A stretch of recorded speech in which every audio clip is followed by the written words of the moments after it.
నందు మిక్కిలి ప్రియులారా, ప్రభును రక్షకుడైన యేసుక్రీస్తు యొక్క శుభప్రదమైన నామంలో ఈ ఉదయకాల సమయమందు ప్రభు మనకిచ్చిన ఈ కృపా సమయం తరుణాన్ని బట్టి ప్రభువునకు నేను వందనస్తుడనై ప్రభుని స్తుతిస్తూ ఉన్నాను.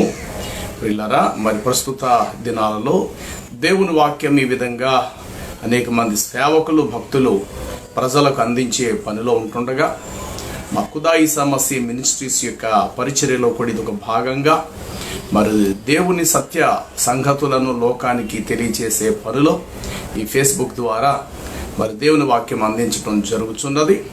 ముఖ్యంగా సంఘ విశ్వాసులైన వారందరూ దయచేసి మీ స్నేహితులైనటువంటి వారికి ఈ ప్రోగ్రాంను షేర్ చేయండి. అలాగునని ఇతరులైనటువంటి వారికి మీ స్నేహితులు, ఆయా సేవకులైనటువంటి వారందరూ కూడా ఈ విషయాలను, ఈ యొక్క ప్రోగ్రాంను తెలియపరచండి. ప్రియులారా, మరి గత శనివారము దేవుని వాక్య భాగాన్ని మనం ధ్యానం చేసుకుందాం. మతము ముఖ్యమా, మంచితనమే ముఖ్యమా?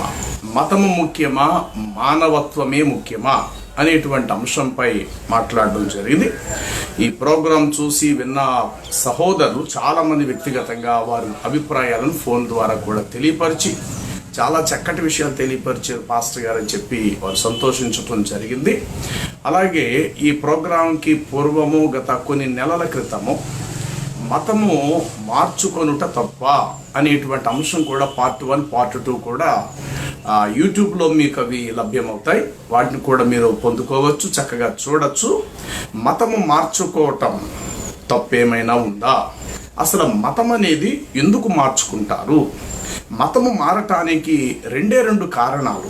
ప్రపంచంలో ఎవరైనా మతం మారటానికి రెండు కారణాలు. ఒకటి, తాను పుట్టి పెరిగినటువంటి తన మతము తనకు నచ్చలేకపోయినా వేరే మతంలోకి అతడు వెళ్ళిపోవచ్చు.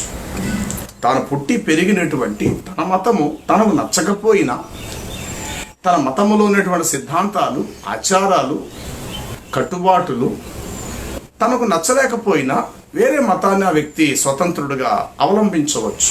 ఒకటి. 2, తన మతము కంటే కూడా వేరే మతములో గొప్ప విధానాలు, తన మతము కంటే వేరే పరమతంలో గొప్ప విధానాలు, గొప్ప ఆసక్తికరమైనటువంటి సంగతులు, గొప్ప ఆత్మ సంబంధమైనటువంటి దైవ సంకల్పమైనటువంటి నియమ నిబంధనలు అలాంటివి ఏవైనా మరొక పరమతములో ఉన్నప్పుడు తన స్వమతాన్ని విడిచిపెడతాడు. అంటే తన సొంత గత మతాన్ని విడిచిపెట్టేస్తాడు. వేరే మతములో ఉన్నటువంటి నిబంధనలు బాగున్నాయని ఎరిగితే గనుక వేరే మతాన్ని అతడు స్వీకరిస్తాడు. మరి భారతదేశంలో పుట్టి పెరిగినటువంటి డాక్టర్ బాబాసాహెబ్ అంబేద్కర్ గారు కూడా ఆయన భారతదేశంలో పుట్టినప్పటికీ, ఆయన హిందువుడుగానే ఈ భారతదేశంలో ఉన్నప్పటికీ మరి ఒక రోజు ఆయనకి హిందూ మతం మీద ఆయనకి విరక్తి కలిగినదో లేకపోతే హిందూ మత సిద్ధాంతాలు ఆయనకి నచ్చలేదో ఏమిటో కానీ ఇదే భారతదేశంలో ఉన్న హిందూ మతాన్ని ఆయన విడిచిపెట్టేసి బౌద్ధ మతాన్ని ఆయన స్వీకరించడం జరిగింది. దాదాపు 8 లక్షల వరకు డాక్టర్ బాబాసాహెబ్ అంబేద్కర్ గారి ద్వారా మరి ఎంతో మంది హైందవులు బుద్ధ మతాన్ని స్వీకరించడం జరుగుతుంది. ఇది చరిత్రలో వాస్తవం జరిగినటువంటి సంఘటన. ఇలా చెప్పుకుంటూ వెళ్ళిపోతే ఎంతో మంది గొప్పవారు. అలాగే అశోక చక్రవర్తి తాను హిందువుగా పుట్టి హిందువుగానే తాను ఉన్నప్పటికీ కూడా మరి యుద్ధ సమయమందు అనేకులను అతడు హతమార్చి మరి తన ఖడ్గము చేత అనేకుల శిరఛేదాలు చేసి గొప్ప యుద్ధం జరిగిన తర్వాత అతడు తిరిగి యుద్ధాన్ని ముగించుకుని వస్తున్నటువంటి దారి మధ్యలో ఒక బౌద్ధ సన్యాసి ఆయనకి ఎదురుపడటం జరుగుద్ది. ఎదురుపడారంటాడు, నాయనా అశోక చక్రవర్తి, మరి నీ యొక్క యుద్ధములో ఏం సాధించగలిగావు? ఇంతమంది ప్రాణాన్ని బలి కోరావు, ఏమాత్రం నువ్వు మనశ్శాంతిని సంపాదించుకోగలిగావు? యుద్ధం వల్ల నీకు కలిసి వచ్చేదేంటి? ఈరోజు నువ్వు కొందరిని చంపావు, రేపన్న రోజు ఎవరూ నిన్ను చంపకపోయినా నీకు నువ్వే చచ్చిపోతావు కదా. మరణం అనేది అందరికీ ఉంది కదా. నువ్వు చంపితే ఎంతోమంది చనిపోయారు, రేపొద్దున ఎవరు నిన్ను చంపకపోయినా నీకు నువ్వుగా చనిపోతావు కదా. కాకపోతే చావు అనేది అందరికీ సంప్రాప్తమే. చంపినంత మాత్రాన్ని నువ్వు ఒక గొప్ప వీరుడువేం కాదు, సూర్యుడువేమి కాదు. బ్రతుకుండగానే ఏదైనా నువ్వు చేయాలి, చనిపోయిన తర్వాత చేసేది ఏమీ లేదు అనేసి ఆ బౌద్ధ సన్యాసి చెప్పినప్పుడు అతని మాటలకు అశోక చక్రవర్తి ఆసక్తిపరుడై అప్పుడు అతని దగ్గర గురుభిక్ష అంటే మరి నేనేం చేస్తే మంచిది అని అన్నప్పుడు ఉన్నపాటున బుద్ధ మతాన్ని గురించి అతడు చెప్పినప్పుడు వెంటనే అశోక చక్రవర్తి బుద్ధ మతాన్ని తాను స్వీకరించడం అనేటువంటిది జరుగుతుంది. ఈ అశోక చక్రవర్తి చరిత్ర కూడా క్రీస్తుకు పూర్వమే, దాదాపు 216 218 టైం అనుకుంటా చరిత్ర ప్రకారం చూస్తే. క్రీస్తుకు పూర్వము 500 సంవత్సరాల నాడే భారతదేశంలో బుద్ధ మతం అనేది బయలుదేరింది. బుద్ధుడి యొక్క క్రొత్త మతం భారతదేశం నుండి బయలుదేరింది. ఇదే భారతదేశంలో మరి హిందువులుగా పుట్టి హిందువులుగా పెరిగి కూడా హిందూ మతం మాకు అక్కర్లేదు అని అనుకొని అతడు గురునానక్కే కావచ్చు సిక్కు మతాన్ని స్థాపించారు. అలాగే జైన్ మహారాజు జైన్ మతాన్ని స్థాపించారు. వారు పుట్టింది ఈ దేశంలోనే, కానీ మరి ఎందుకో వారికి ఇక్కడ ఈ హిందూ మతంలో ఉన్నటువంటి సిద్ధాంతాలే లేకపోతే విధానాలు నచ్చలేదు ఏంటో కానీ వీటిని విడిచిపెట్టేశారు. వాళ్ళు విడిచిపెట్టేసేసి హిందువులుగా పుట్టి హిందువులుగా పెరిగినటువంటి వాళ్ళే హిందూ మతాన్ని విడిచిపెట్టి వారు నచ్చిన కొత్త మతాలను ఇదే భారతదేశంలో వారు ప్రారంభించడం జరిగింది. ఆ ఆనవాళ్ళు లేకపోతే ఆ మత సిద్ధాంతాలు అనేవి అంటే కొత్తగా ప్రారంభించబడినటువంటి జైన మతం కావచ్చు, సిక్కు మతం కావచ్చు, ఇంకేమైనా కావచ్చు, ఈ దేశంలో కొత్త కొత్త మతాలు చాలా పుట్టుకుంటూ వచ్చాయి. కాబట్టి మొదట మతం మారటానికి 2 కారణాలు. ఒకటి, తన మతము తనకు నచ్చకపోయినా వేరే మతంలోకి వెళ్ళిపోవచ్చు. లేదు, తన మతము కంటే వేరే మతం యొక్క నియమ నిబంధనలు బాగున్నాయి అని అన్నప్పుడు వేరే మతంలోకి తాను వెళ్ళిపోయేటువంటి అవకాశాలు ఉన్నాయి. అంతే తప్ప ఒక హిందూ దేశంలో పుట్టినంత మాత్రాన, హిందూ మతంలో పెరిగినంత మాత్రాన హిందూగా ఉండాలనే రూల్ ఏం లేదు.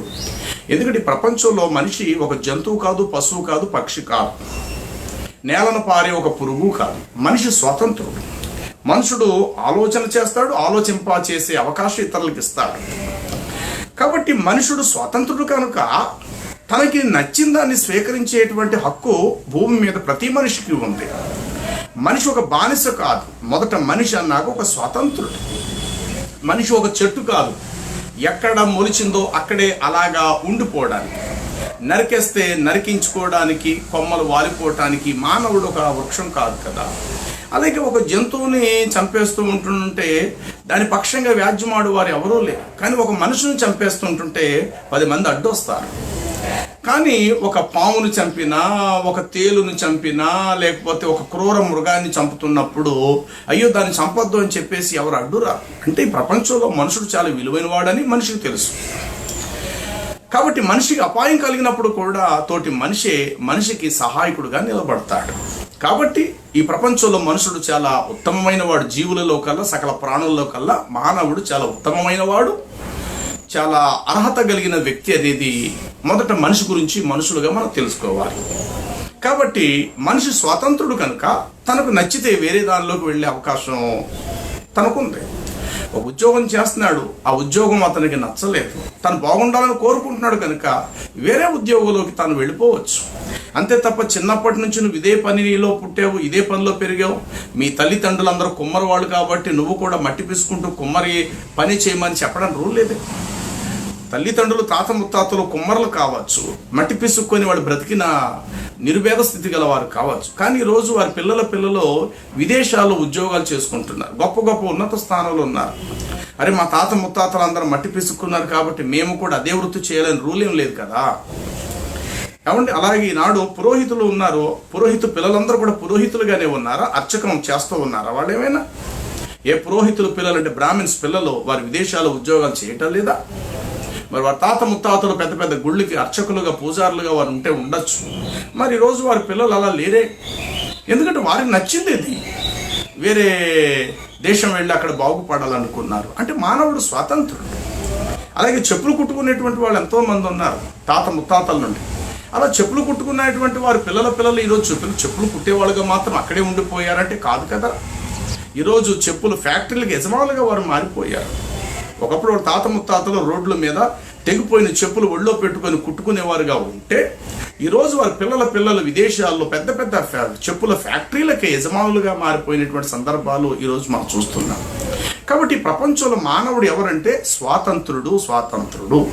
మానవుడికి అన్ని రకాల హక్కులు ఈ భూమి మీద ఉన్నాయి. మానవుడు చేయాలంటే ఏదైనా చేయగలదు. తాను మంచిగా బ్రతకాలన్నా మంచిగా బ్రతుకుతాడు. లేదు ఈ రోజే నా జీవితాన్ని అంతం చేసుకోవాలంటే కూడా తను అంతం చేసుకోగలుగుతాడు. ఒక మృగము, ఒక పక్షి, ఒక జీవి తనకు తాను చచ్చిపోవడానికి ఎప్పుడు అది ప్రయత్నం చేయదు. దేవుడు దాన్ని ఎంతవరకు జీవాన్ని ఇచ్చాడు అంతవరకు అది జీవిస్తాడు. ఏ పక్షి అయినా పురుగైనా తనకు చచ్చిపోవడం అంటే వాడికి తెలదాం. సమస్య వచ్చింది, నేను చచ్చిపోవాలా, కష్టాలు ఎదురైంది, నేను ఉండకూడదు, కాబట్టి నాకు అవమానం ఎదురైంది, నేను భరించలేను, ఈ రాత్రి నేను చచ్చిపోతానని చెప్పి ఏ పురుగు కానీ, ఏ పక్షి కానీ, ఏ జంతువు కానీ, ఏ మృగం కానీ, ఏ పశువు కానీ ఎప్పుడు కూడా తన ప్రాణాన్ని తీసుకోవటానికి తను తాను సాహసిస్తూ, తను ఒంటరిగా తను తాను ఆ విధంగా చచ్చిపోవడానికి సృష్టిలో ఏ జీవరాశి తను తాను ప్రయత్నం చేయదు. కానీ మనిషి అలా కాదు. బ్రతకాలి అంటే తాను బ్రతుకుతాడు, బ్రతకాలి అంటే ఇతరులను కూడా తాను బ్రతికించగలుగుతాడు. ద సేమ్ టైం తాను చచ్చిపోవాలనుకుంటే ఎవ్వరు వాడిని ఆపలేరు, తనకు తానుగా చచ్చిపోగలుగుతాడు. రెండోది, ఎదుటివాడిని చంపేయాలన్నా సరే, వాడు ఎంత గొప్ప వ్యక్తి అయినా సరే అవతల వాడిని కూడా వీడు చంపేయగలుగుతాడు. ఇది మనిషిలో ఉన్నటువంటి ఒక పట్టుదల, లేకపోతే అతనిలో ఉన్నటువంటి ఒకలాంటి చైతన్య తత్వం. ఏదైనా చేయగలుగుతాడు మనిషి. ఈరోజు ఈ ఊళ్ళో ఉన్నాడు, నాకు ఈ ఊరు నచ్చలేదు, నేను వేరే ఊరు వెళ్ళిపోవాలనుకుంటే వాడు వెళ్ళిపోగలుగుతాడు. ఈ ఇంట్లో ఉంటున్నాను, నాకు ఎందుకు ఈ ఇల్లు నచ్చలేదు, ఇల్లు మారిపోవాలనుకుంటాను, వేరే ఇంట్లోకి వెళ్ళిపోవాలనుకుంటాను, వెళ్ళిపోగలుగుతాడు వాడు. అంతే తప్ప అదే ఇంట్లో వాడు ఉండాలని కానీ, అదే ఊరిలో వాడు బ్రతకాలని కానీ, అదే కూలి పని చేసుకుంటూ అదే పూర్వీకుల నుండి వచ్చేటువంటి వంశపరమైనటువంటి ఆవృత్తే చేసుకొని బ్రతకాలని మనుషుడికి లేదు.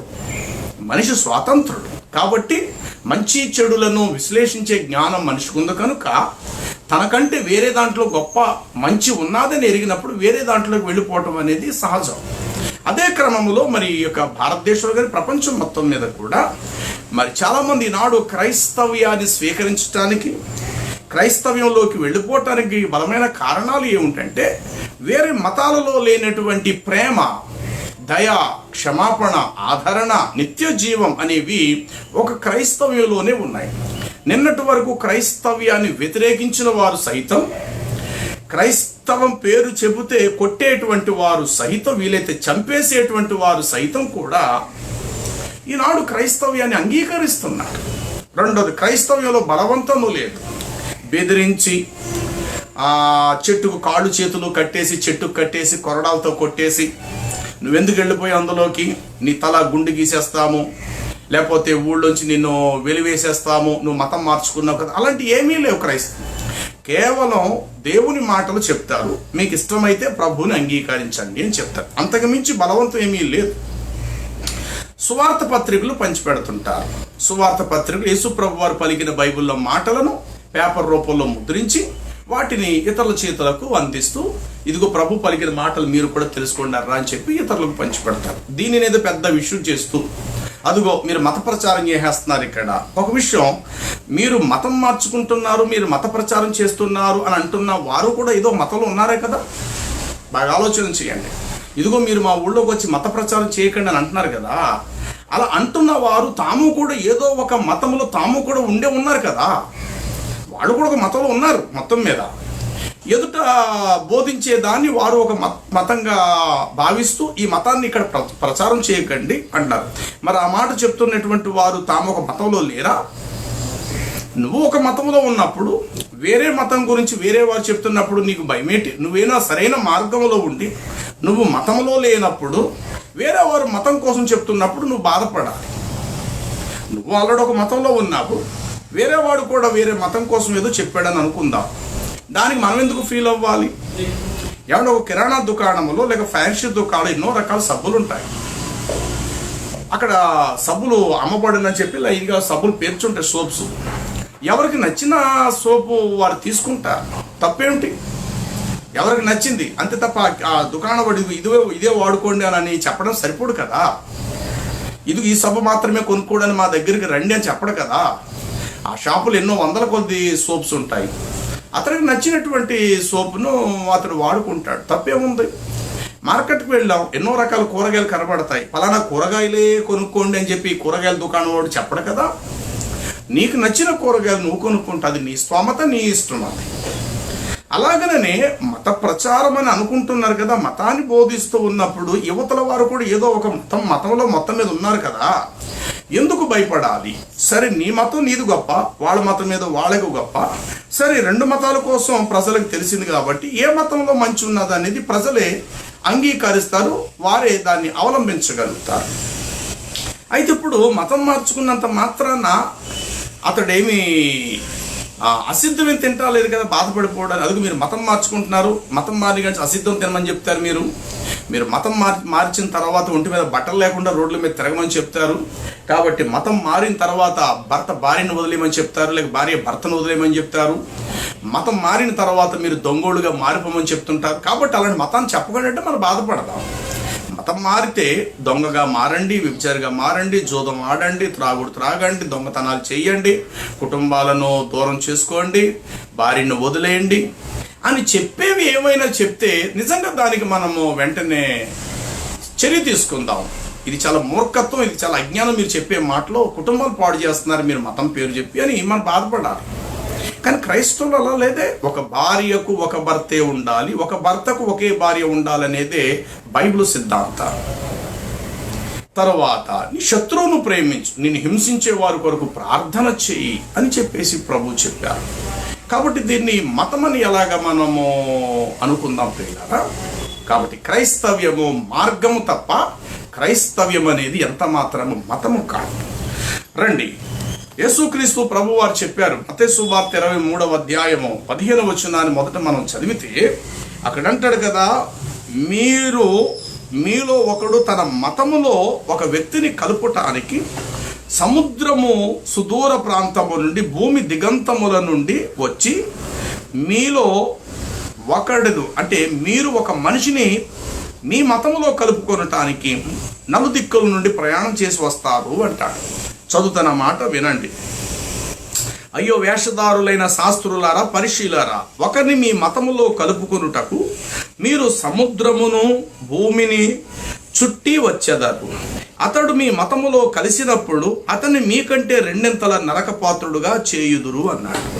అంటే యేసు ప్రభు వారికి ఏమి ఇష్టం లేదు తెలుసా? ఆయనకి మతం ఇష్టం లేదు.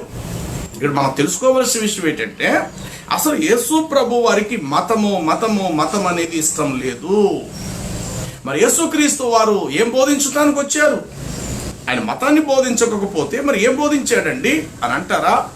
యోహాను సువార్త 14వ అధ్యాయం 6వ వచనాన్ని చూస్తే యేసు ప్రభు వారు చెప్పారు స్వయంగా, మానవులందరూ కూడా మోక్షానికి చేరుకోవాలని అనుకుంటున్నారు కనుక, భూమి మీద పుట్టిన ప్రతి వ్యక్తి కూడా భగవంతుని చేరుకోవాలని మీరు అనుకుంటున్నారు కనుక, మీరు ఏ మతంలో ఉన్నవారైనా సరే ప్రతి మనిషికి దేవుడు అంటే ప్రీతే కనుక, అందరూ మోక్షానికి వెళ్ళాలనుకుంటున్నారు కనుక అక్కడికి తీసుకెళ్ళటానికి నేనే మార్గమును, అక్కడ మీరు ఉండటానికి నేనే సత్యమును, అక్కడ యుగయుగాలు మీరు జీవించటానికి నేనే జీవమునై ఉన్నాను అని చెప్పారు. నేనే మార్గమును, నేనే సత్యమును, నేనే నా ద్వారా తప్ప అన్నాడు. అంటే ఇక వేరే వ్యక్తి లేరు, ఇంకా వేరే పర్సన్ లేరు, వేరే ప్రవక్త లేడు, వేరే యాజకుడు లేడు. భూమి మీద ఏ గొప్ప వ్యక్తి కూడా తోటి వ్యక్తిని మోక్షానికి తీసుకొని వెళ్ళలేడు. కాబట్టి యేసుక్రీస్తు ప్రభు వారికి మతం అంటే ఇష్టం లేదు. ఆయనకి ఏమి ఇష్టం అంటే నిత్య జీవానికి వెళ్ళే మార్గాన్ని చూపించడానికి ఆయన ఈ లోకానికి వచ్చారు. కాబట్టి క్రైస్తవ్యం ఏమిటి అని అంటే, క్రైస్తవ్యము మార్గము తప్ప క్రైస్తవ్యము మతము కాదు. అయితే మతములో ఉన్న గుణాలు ఏంటి, మార్గములో ఉన్న గుణాలు ఏమిటంటే, మార్గం అనేది తనకు త్రావు చూపిస్తుంది, తను వెళ్ళవలసినటువంటి ప్రయాణాన్ని ముందుకు సాగించేటట్లు చూపిస్తుంది మార్గము. మతం అనేటువంటిది సిద్ధాంతాలతో కూడింది, మతం అనేటువంటిది ఆచారాలతో కూడింది. మతము అనేటువంటిది మనిషిని తన చేతుల్లో బంధించేసేటువంటిదిగా ఉంటుంది. మతములో ఏముందంటే వెలివేసే గుణం ఉంది. చూడండి, యోహాను సువార్త ఒక సందర్భంలో చూస్తే 9వ అధ్యాయాన్ని, యోహాను సువార్త 9వ అధ్యాయాన్ని చూడగలిగితే అక్కడ ఒక సందర్భం 23వ వచనంలో ఇలా కనబడుతుంది. యోహాను సువార్త 9వ అధ్యాయము 23వ వచనం. కావున వాని తల్లిదండ్రులు వాడు వయసొచ్చిన వాడు వానిని అడుగుడి అని అనిరి. కాబట్టి వారు గుడ్డివాడయుండిన మనుషుడు రెండవ మారు వాణ్ణిని పిలిచి, దేవుని మహిమపరచుము, ఈ మనుషుడు పాపి అని మేము ఎరుగుదుము అని వానితో చెప్పగా, వాడు, ఆయన పాపియో కాడో నేను ఎరుగను గనుక ఒకటి మాత్రము నేను ఎరుగుదును, నేను గుడ్డివాడిగా పుట్టి ఉంటిని, ఇప్పుడైతే కన్నులు తెరిచి చూచుచున్నాను అనెను. అందుకు వారు, ఆయన నీవేమని ఆయన ఏమి చేశాను అని అడిగాను. అందుకు వాడు, ఆయన నా కన్నులు తెరిచినని వానితో చెప్పాను. ఇదే అధ్యాయం కింద భాగానికి వెళితే 34 చదువుతున్నాను. అందుకు వారు, నీవు కేవలం పాపివై పుట్టినటువంటి వాడవు, నీవు మాకు బోధింపవచ్చితివా అని వానితో చెప్పి వానిని వెలివేసిరి. మతములో ఉన్న గుణం ఏమిటంటే వెలివేసేటువంటి గుణం. ప్రధానంగా మతములో ఉన్న గుణము అధికారంతో వెలివేసేస్తారన్నమాట. ఎవడు కొన్ని చోట పంచాయతీలు మనం చూస్తాం, మత పెద్దలు ఉన్నట్లుగానే గ్రామ పెద్దలు ఉంటుంటారు, ఊరి పెద్దలు ఉంటారు, పేట పెద్దలు ఉంటారు, గ్రామ పెద్దలు ఉంటారు. తమ కులస్తురాలు అమ్మాయిని తమ కులములోని వేరే ఒక వ్యక్తి ఒకవేళ ఆమెతో అక్రమ సంబంధం పెట్టుకొని ఆమెను తల్లిగా గర్భవతిగా చేసేస్తే అందుకు అవతల వాడి దగ్గర నుంచి రుసు అంటే ఆ యొక్క రుణం కోరతారనమాట. ఎందుకంటే ఇది కుల కట్టడా, కుల పెద్దలు వచ్చారు, కుల పెద్దలు తగాదా తీరుస్తారు కాబట్టి ఇంత డబ్బని ముట్టడి చెప్పాలి. ఇలాంటి పంచాయతీలు అక్కడక్కడ మనం చూస్తుంటాం అన్నమాట. ఏంటంటే ఆ అమ్మాయి జీవితం ఎలాగైపోయినా పర్లేదు, గర్భవతి అయిపోయింది, కానీ అవతల వాడు నాకు అక్కర్లేదు అని అంటే, సరే ఇంత డబ్బు ఇచ్చే మేము వీళ్ళ తల్లిదండ్రులు చెప్తాం, ఈ రోజు నుండి నీ దారి నీదే, ఆ అమ్మాయి దారి అమ్మాయిదే. కాబట్టి ఎలాగైతే కుల పెద్దలు, తర్వాత ఊరి పెద్దలు, గ్రామ పెద్దలు, వీధి పెద్దలు ఉన్నారు, అలాగే మత పెద్దలు కూడా ఉన్నారు. యేసుక్రీస్తు ప్రభు కాలంలో పుట్టినది మొదలుకొని ఒక మనుషుడు గుడ్డివాడిగా ఉంటున్నాడు. వాడు కళ్ళు లేవు, వాడు ఏదో భిక్షమెత్తుకుంటున్నాడు, వచ్చి ₹1 డబ్బులు తీసుకెళ్ళి ఇంటికాడ వాళ్ళ తల్లిదండ్రులు వాడే పెంచుకుంటున్నాడు. ఇంకా వాడు అడుక్కోవటం వాడికి బాగా అలవాటు అయిపోయింది. ఎందుకంటే ఎవడు ఏ జీవనాపాధి పని అప్పగించేవాడు ఎవడో లేడు, వాడు బ్రతుకు తెరువు లేదు. తద్వారా వాడు అడుక్కోవటమే వాడికి అలవాటుగా చేసుకున్నాడు కనుక వాడు చిన్ననాటి నుండి కూడా దేవాలయాల చుట్టూ తిరుగుతూ, ఆ రోజుల్లో యేసు ప్రభు ఆ యెహోవా దేవుణ్ణి ఆరాధించే ఆ దేవాలయం చుట్టూ వాడు తిరుగుతూ మొత్తం మీద భిక్షమెత్తుకునేవాడు. ఆ దేవాలయమునకు ఒక దినాన యేసుక్రీస్తు ప్రభు వారు ఒక దినాన ఆ స్థలానికి రావటం జరుగుతుంది. ఆ సందర్భంలో అయితే వచ్చిన తర్వాత అక్కడ అడుక్కునేవాళ్ళు, వాడు కూడా ఒక అడుక్కునేవాడుగా ఉన్నాడు. అయితే యేసు ప్రభు వారు చేసిన అద్భుతం ఏంటంటే, పుట్టినది మొదలుకొని గుడ్డివాడిగా ఉన్న వాడిని చూసి ప్రభువారు దయచూపి కనికరపడి వాడికి 2 కళ్ళు ఇచ్చాడు, నేత్రాలు ప్రసాదించాడు. అంతటా వాడు దృష్టి పొందాడు. చాలా మంది ఆయన వెనకాల శిష్యులు జనసమూహం ఉండటాన్ని బట్టి ఆయన బాగు చేసి తక్షణమే మరలా ఆయన అటు నుంచి అలా వెళ్ళిపోయాడు. వీడు బాగుపడ్డాడన్న సందర్భము వీడి కంటితో అటు ఇటు చూసుకునే లోపల తనను స్వస్థపరిచిన ప్రభు వాని యొద్ద నుండి వెళ్ళిపోవటం జరుగుతుంది. వీడికి కళ్ళు వచ్చాయన్న ఆనందములో ఉండిపోయి తను స్వస్థపరిచిన వాడు ఎవరు అనేది కూడా తెలుసుకోలేక ఒక్కసారిగా దృష్టి పొందేసరికి ఆకాశం నలుదిక్కుల, భూమి నలుదిక్కుల, ప్రకృతి వైపు చూసేలోగా యేసు ప్రభు వెళ్ళిపోయారు. ఈలోగా వాడు కళ్ళు ఎప్పుడైతే వచ్చి ఆనందంతో గొంతులేస్తుంటే ఆ యొక్క సమాజ మందిరానికి కొంతమంది పెద్దలు ఉన్నారు. వారు ఆయన నాపన్నారు, నువ్వు ప్రతిరోజు అడుక్కునేవాడు కదా, ఏంటి నీ కళ్ళు వచ్చేసినాయి ఏంటంటే, అప్పుడు వాడు అంటాడు, ఎవరో ఒక మనుషుడు నన్ను దృష్టి పొందమని చెప్పాడు, నాకు కళ్ళు వచ్చేసాయి అంటాడు. అయితే అప్పుడు వాళ్ళు అంటారు, నీకు కళ్ళు ఇచ్చినటువంటి వాడు ఎవరై ఉంటారని నువ్వు అనుకుంటున్నావు, ఇంతగా తను చూసావా, ఆయన పేరు ఏంటంటే, ఆయన పేరేంటో నాకు తెలదు, నేను చూసి ఆయనతో మాట్లాడేలోగా ఆయన నా దగ్గర నుంచి వెళ్ళిపోయాడు, ఆయన నేను దృష్టి పొందిన అది మాత్రమే నాకు తెలుసు అన్నాడు. ఇంతకీ ఆయన ఎలాంటి వాడు ఏమిటి అని అంటే, అప్పుడు వాడంటాడు, ఆయన ఎవరో కాదు, సామాన్య మానవుడైతే లోకం పుట్టింది మొదలుకొని ఇప్పటి వరకు కూడా మాట సెలవిస్తే ఒక గుడ్డివాడికి కళ్ళు వచ్చిన సందర్భం ప్రపంచం పుట్టింది ఈ రోజు వరకు ఎక్కడ నేనైతే వినలేదు. మరి కళ్ళు నాకు ఇచ్చాడు అని అంటే ఆయన ఎవరో కాదు, సాక్షాత్తు దైవ సంభూతుడై ఉంటాడు అన్నారు. ఆ మాటకి మత పెద్దలకు చాలా ఉక్రోషం వచ్చింది. ఎందుకంటే తాము చేయలేని పని ఎవరో ఒక వ్యక్తి చేసేటప్పటికి ఆటోమేటిక్గా వీళ్ళకి ఒకలాంటి అసూయ కలిగింది.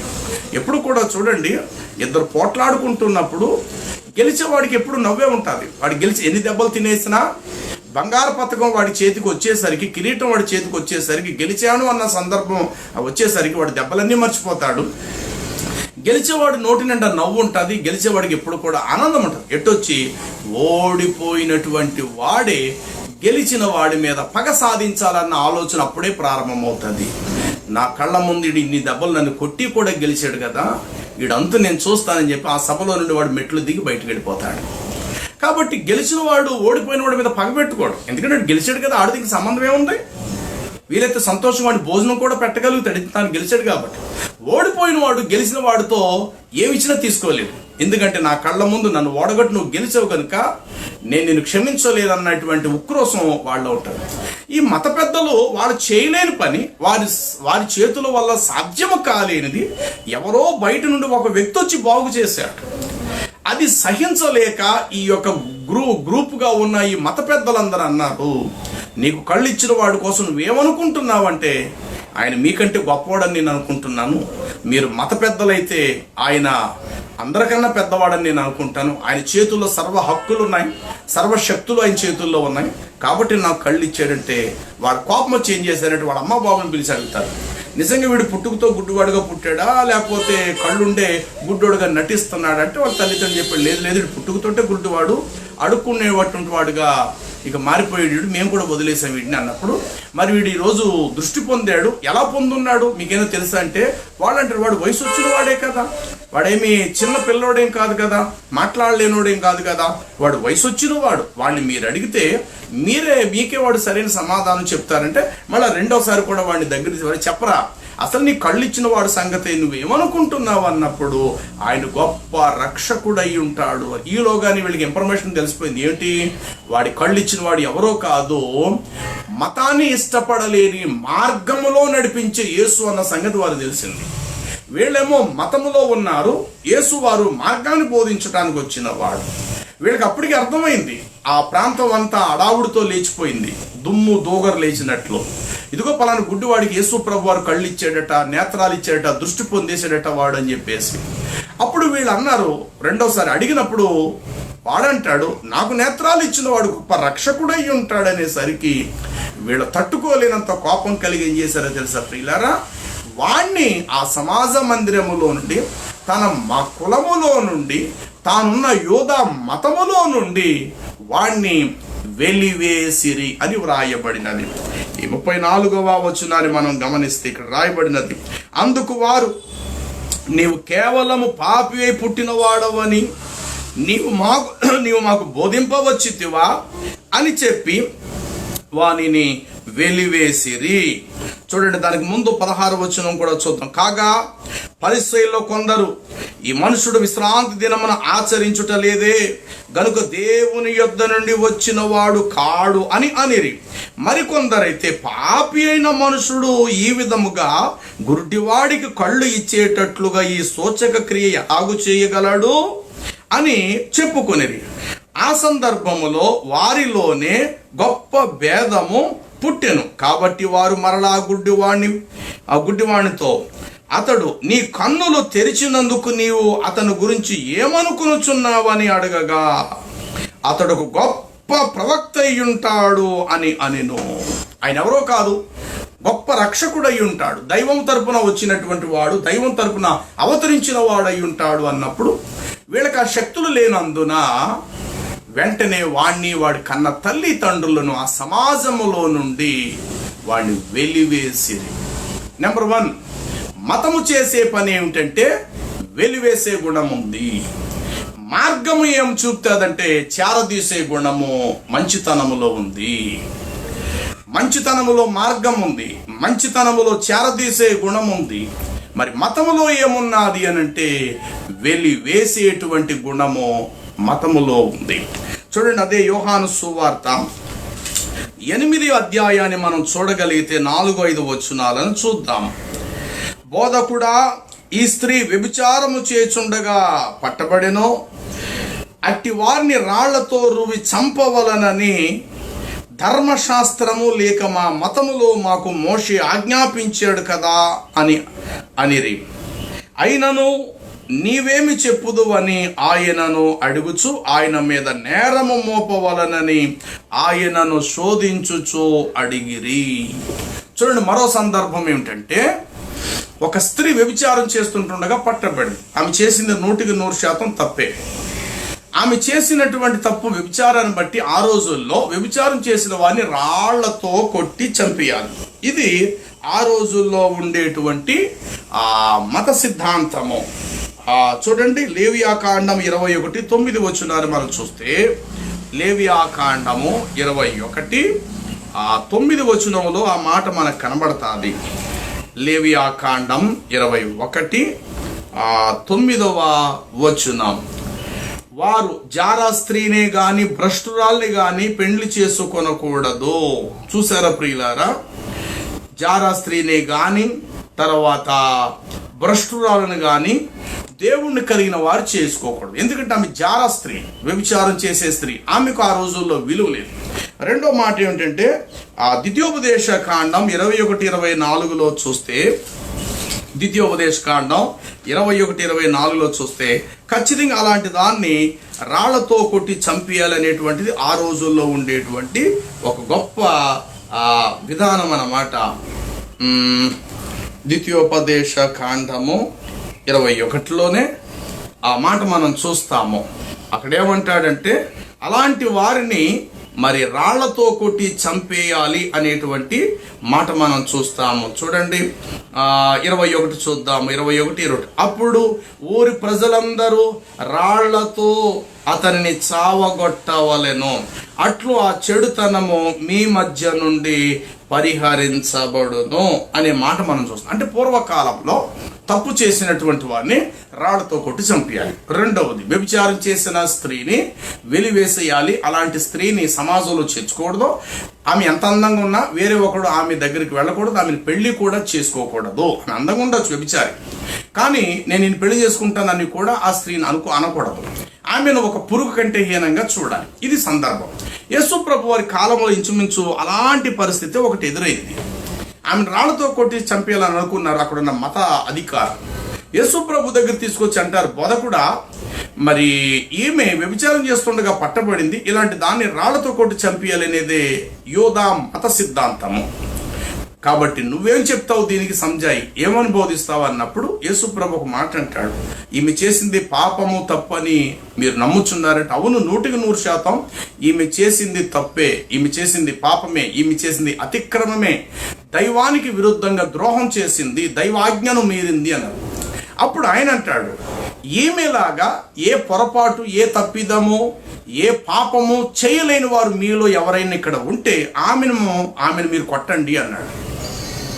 ఈమె చేసిన పొరపాటు తప్పిదం లాంటిది మీలో ఎవరిలోనైనా చేయలేని వారు, అలాంటి పొరపాటు మీలో ఎవరైనా చేయకుండా ఉండిన వారు ఉంటే కనుక కొట్టండి, ఆమె తప్పు లేదు అంటారు.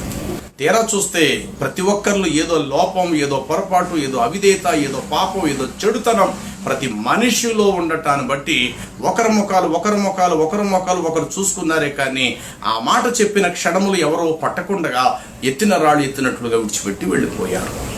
అంటే అర్థం ఏంటంటే, ఒక తప్పు చేసిన వ్యక్తిని మతం ఏం చెప్పుతుందంటే రాళ్లతో కొట్టి చంపేయండి. ఏమంటే ఇలాగా తప్పు చేసిన వ్యక్తిని చంపేయండి ఇలా చంపుకుంటూ వెళ్ళిపోతే ప్రపంచంలో ఎవడు మిగులుతాడండి? అలా అని చెప్పి ఎవడండి నీతిమంతుడు? ఏ దేశాన్ని వెళ్ళే ప్రధానమంత్రి పాపికాడా? రాష్ట్రాన్ని వెళ్ళేటువంటి రాష్ట్ర ముఖ్యమంత్రుల్లో పొరపాట్లు లేవా? వారిలో తప్పిదాలు లేవా? ఈరోజు ప్రజలు ఓట్లు వేస్తే వారు గెలిచి పరిపాలన చేసి ఉండొచ్చు.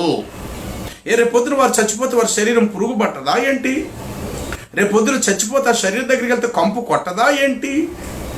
పేదవాడు శరీరం ఎంతో దేశాన్ని వెళ్ళే ప్రధానమంత్రి శరీరం కూడా అంతే కదా. 10 మంది ఓట్లు వేశారు కాబట్టి అతడు ప్రజల్లో నాయకుడుగా ఎన్నుకోబడ్డాడు. అతడు కూడా సామాన్యుడు రోడ్డు మీద రిక్షా తొక్కునేవాడైతే అతడెంతో రిక్షా తొక్కునేవాడు, తోటి రిక్షా తొక్కునేవాడితో అతడు సమానమే కదా. కాబట్టి భూమి మీద ఎవడో నీతిమంతుడు లేడు. అందరూ పాపము చేసి దేవుడు అనుగ్రహించు మహిమను పొందలేకపోతున్నాడు. ఎదుటివాడు తప్పు చేసినంత మాత్రం నువ్వేదో నీతిమంతుడు ఏమి కాదు. ఈ అనంత విశ్వంలో దేవుడు ఒక్కడే నీతిమంతుడు తప్ప ఏ మానవ మాత్రుడు నీతిమంతుడు కాడు. దేవుడు ఒక్కడే పరిశుద్ధుడు తప్ప ఏ మానవ మాత్రుడు పరిశుద్ధుడు కాడు. దేవుని కొలమానం ప్రకారం దేవుని కొలతతో కొలిస్తే భూమి మీద ఏ మానవ మాత్రుడు ఆయన ఎదుట నిలవనేరాడు.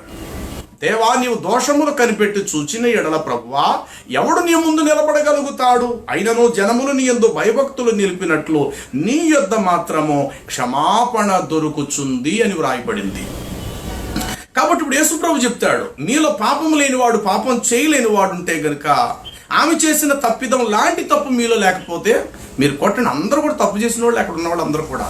కాబట్టి ఆ క్షణంలో నీతిమంతులుగా చలామణి అయితే ఉండొచ్చేమో, కానీ అంతకు ముందు 2 రోజుల క్రితమో, 4 రోజుల క్రితమో, 6 రోజుల క్రితమో, 10 రోజుల క్రితమో, సంవత్సరం క్రితమో, 10 సంవత్సరాల క్రితమో వారిలో కూడా పొరపాట్లు, తప్పిదాలు, పాపాలు అనేవి సాలి గూడు కట్టుకొని పురుగు నివాసం చేసినట్లు వాళ్ళ హృదయాంతరంగంలో చెడుతనం, పాపం అనేది ఉంది. అది కడిగి వేయబడలా. కానీ ఇప్పుడు వాళ్ళే పెద్ద నీతిమంతులుగా ఎదుటి వ్యక్తికి తీర్పు తీరుస్తున్నారు. కాబట్టి అక్కడ మతం ఏం చెప్తుందంటే రాళ్లతో కూడా చంపేయండి అంటుంది. కానీ మంచితనం ఏం చెప్పిందంటే ఆ చెడుతనము చేసిన పాపిని మంచి మార్గంలో తీసుకొచ్చింది. ఏమండి, చంపేయాలంటే ఏదో పెద్ద బాంబు వేసి చంపేయాలండి. ఒక మనిషిని చంపాలంటే ఒక మంగళవాడు గెడ్డం గీసి పారేసిన పాత బ్లేడు ముక్కతో కూడా చంపేయడం చంపేయచ్చు. చంపేయడం అనేది పెద్ద తీసుకొని రావాలంటే అసలు అనుకున్న మాట వరుసకి బ్రతికించాలంటే ఎంతో అసలు మన చేతుల్లో లేదు. చంపేయడం అనేది మన చేతుల్లో ఉంది, బ్రతికించడం అనేది మన చేతుల్లో లేదు, ప్రాణం పోయటం మన చేతుల్లో లేదు, చచ్చిపోయిన వ్యక్తిని మరలా బ్రతికించటం మన వల్ల కాదు. కానీ బ్రతికున్న మనిషిని క్షణంలో చంపేయటం అనేది మన చేతుల్లో ఉంది. కాబట్టి చంపేయటం అనేది ఒక వ్యక్తిని పెద్ద దొంగ కర్రతో కొట్టేసి చచ్చిపోతాడు, కత్తితో పొడిచి చచ్చిపోతాడు, ఏమండి విషం పెట్టినా చచ్చిపోతాడు, అగ్నితో కాల్చినా చచ్చిపోతాడు. మనిషి చావే కదా, ఎలాగైనా రాగలుగుతుంది చావు అనేది. కాబట్టి చంపటానికి రాళ్ళే అవసరమా, అగ్ని అవసరమా? ఏమండి, ఒక మనుషుడు గీసి పారేసిన ఒక చిన్న బ్లేడ్ ముక్క చాలా ఇలా కంటపై కోసేస్తాడు చచ్చిపోవడానికి. కానీ మతము ఎదుటి వ్యక్తిని చంపేమని చెప్తుంది, మంచితనము ఎదుటి వ్యక్తిని బ్రతికించమని చెప్తున్నారు. యేసు ప్రభు వారు ఆ క్షణములో ఆమె పక్షంగా నిలవబడకపోతే నిజంగానే రాళ్లతో ఆమె సమాధి అయిపోయి ఉండేది అక్కడ. యేసు ప్రభు వారి యొక్క మంచి ఆ వ్యక్తిని కూడా అవతల పాపం చేసిన వ్యక్తిని కూడా మంచి వ్యక్తిగా మార్చేసింది. కాబట్టి క్రైస్తవం అనేది మార్గమే తప్ప క్రైస్తవం అనేది ముమ్మాటికి అది మతము కాదు. ఒకవేళ ఎవడైనా క్రైస్తవ్యం మతము అని అంటే గనుక నిజంగా వాడు మతి తప్పిన వాడే ఆ మాట మాట్లాడు. అసలు మతి లేనివాడు ఒక పిచ్చోడు పలికే మాట, ఒక అజ్ఞానం పలికే మాట అండి అది. మతములో సిద్ధాంతాలు ఉన్నాయి, కానీ మంచితనములు ఏ సిద్ధాంతం లేదు. ఇప్పుడు ఎదటివాడికి అన్నం పెట్టాలని అనుకున్నప్పుడు వాడు మంచి బట్టలు వేసుకున్నాడా, ఇస్త్రీ బట్టలు వేసుకున్నా ఏం చూడు, ఎదటివాడు ఆకలినే చూస్తాడు తప్ప అన్నం పెట్టాలనుకున్నవాడు మంచి మనసుతో నువ్వు ఒంటి మీద బట్టలు లేవు, తెల్ల బట్టలు వేసుకుని రాలేదు, నీకు అన్నం ఎలా పెడతాను అనడు. అన్నం పెట్టడం నీ డ్యూటీ అన్నప్పుడు ఆకలితో ఉన్నవాడు నీ దగ్గరకు వచ్చి అడుక్కు తినడంలో తప్పేముంది? ఆకలితో వచ్చినటువంటి వాడికి నువ్వేనా రూల్స్ చెప్పావా? వచ్చేటప్పుడు తలాలు స్నానం చేసి రండి, ఒంటి మీద బట్ట కప్పుకొని రండి అని అనవసరం. నువ్వు కంచం తీసుకొని రా, నీకు పెడతాను లేదు. వాళ్ళ దగ్గర కంచం కూడా లేదు. వట్టి చేతులు ఇలా చాపితే అన్నం పెట్టాలనుకున్నవాడు ఎలాగైనా పెట్టగలుగుతాడు. అన్నం పెట్టాలని అనుకునేవాడికి నువ్వు కంచం ఎందుకు తెచ్చుకోలేదు, నువ్వు స్నానం ఎందుకు చేయలేదు అన్నట్టు, నువ్వు నల్లగా ఉన్నావేంటి, నీ జుట్టు ఏంటి అలా ఉంది, ఈ రూల్స్ ఆయనకి అక్కర్లేదు. అన్నం పెట్టాలనుకున్నాడు, ఆకలి తీర్చాలనుకున్న పని మీద ఆయన ఉన్నప్పుడు ఎలాగైనా ఆకలి తీరుస్తాడు. కాబట్టి మంచితనము మనుషుని యొక్క పై రూపాన్ని ఏమి చూడదు ప్రియులారా, అంతరంగంలో ఉన్న స్థితినే చూస్తుంది. మతం అలా కాదు, పైనున్న రూపాన్ని, పైనున్న లక్షణాలను చూస్తుంది అన్నమాట. కానీ మంచితనానికి మతానికి, చీకటికి వెలుగునంత తేడా ఉంది ప్రియులారా. మంచితనానికి మతానికి భారతదేశం, హిందూ మతంతో భారతదేశం నిండిపోయింది. అలాగే అరబ్ దేశాలకు వెళితే ఇస్లాం మతంతో కొన్ని సందర్భాలు చూస్తే మరి నాస్తికవాదంతో కొన్ని దేశాలు కమ్యూనిస్టు సిద్ధాంతాలతో నిండిపోయాయి. కానీ క్రైస్తవ్యము అనేటువంటిది నాస్తికవాదం కాదు, మత సిద్ధాంతవాదం కాదు, కానీ ఇది ఏమిటి అంటే సరైనటువంటి మోక్షానికి చేరుకోగలిగే ఏకైక మార్గం. చూడండి, ఈ మార్గమును గూర్చి అపోస్తుల కార్యగ్రంథము 23వ అధ్యాయాన్ని మనం చదవగలిగితే అక్కడ ఒక సందర్భము ఇలా వ్రాయబడి ఉంటుంది. నేను చదువుతా వినండి. అపోస్తుల కార్యగ్రంథం 24వ అధ్యాయము 13వ వచనము. మరియు వారు ఇప్పుడు నా మీద మోపు నేరములను తమరికి రుజువు పరచలేరు, ఎందుకంటే ధర్మశాస్త్రమందును ప్రవక్తల గ్రంథమందును రాయబడిన ఉన్నవన్నీ నమ్మి నీతిమంతులకును అనీతిమంతులకును పునరుద్ధానము కలుగజేయుచున్నాడని వీరు నిరీక్షించున్నట్లుగా నేను కూడా ఒకప్పుడు దేవుని యందు నిరీక్షించి వారు మతభేదము అని పేరు పెట్టు ఈ మార్గము చొప్పున అని వ్రాయబడింది. ఏమంటే మతం అని ఎవరు పెట్టారంటే మతాధికారులు పెట్టారండి క్రైస్తవ్యాన్ని మతం అని. క్రైస్తవ్యము ఎక్కడ క్రైస్తవ్యం తన మతం అని చెప్పుకోలేదు. క్రైస్తవ్యం ఏమని చెప్తుంటే క్రైస్తవ్యం చెప్తుంది. క్రైస్తవ్యం ఎక్కడ మతం అని చెప్పట్లేదు. అయితే ఇక్కడ మత భేదము అనే మాట మనం చూస్తున్నాము. 15వ వచనం కింద లైన్లో చూస్తే వారు మతభేదము అను పేరు పెట్టిన ఈ మార్గము చొప్పున నా పితరుల దేవుణ్ణి సేవించుచున్నానని తమరి ఎదుట ఒప్పుకొనుచున్నాను. ఒకప్పుడు మా పూర్వీకులు మతము ద్వారా దేవుణ్ణి తెలుసుకోవడానికి ప్రయత్నం చేశారు. అలా ప్రయత్నం చేసి వారి సఫలతత్వం విఫలమైపోయింది. అంటే మతం ద్వారా దేవుణ్ణి కలుసుకుందాం, మతము ద్వారా దేవుణ్ణి మెప్పిద్దాము, మతము ద్వారా దేవుణ్ణి గొప్ప చేద్దాము, మతము ద్వారా దేవుడి దగ్గరికి వెళ్ళిపోదామని మా పూర్వీకులు చాలా ప్లాన్ చేశారు. నేను కూడా ఒకప్పుడు అదే మతములో ఉంటే ఆ మతము ద్వారా దేవుణ్ణి చేరుకోవాలనుకున్నాను, మతము ద్వారా దేవుని యొద్దకు వెళ్ళాలనుకున్నాను. అది నాకు వల్ల సాధ్యం కానిదన్న సంగతి నాకు అర్థమై ఇప్పుడు వారు దేనినైతే మరి ఇప్పుడు మతము అని ఇప్పుడు వీళ్ళు అంటున్నారో ఇది మతము కాదు, జీవ మార్గము అని ఇక్కడ తెలియపరిచాడండి. కాబట్టి క్రైస్తవ్యం ఏంటో తెలుసా?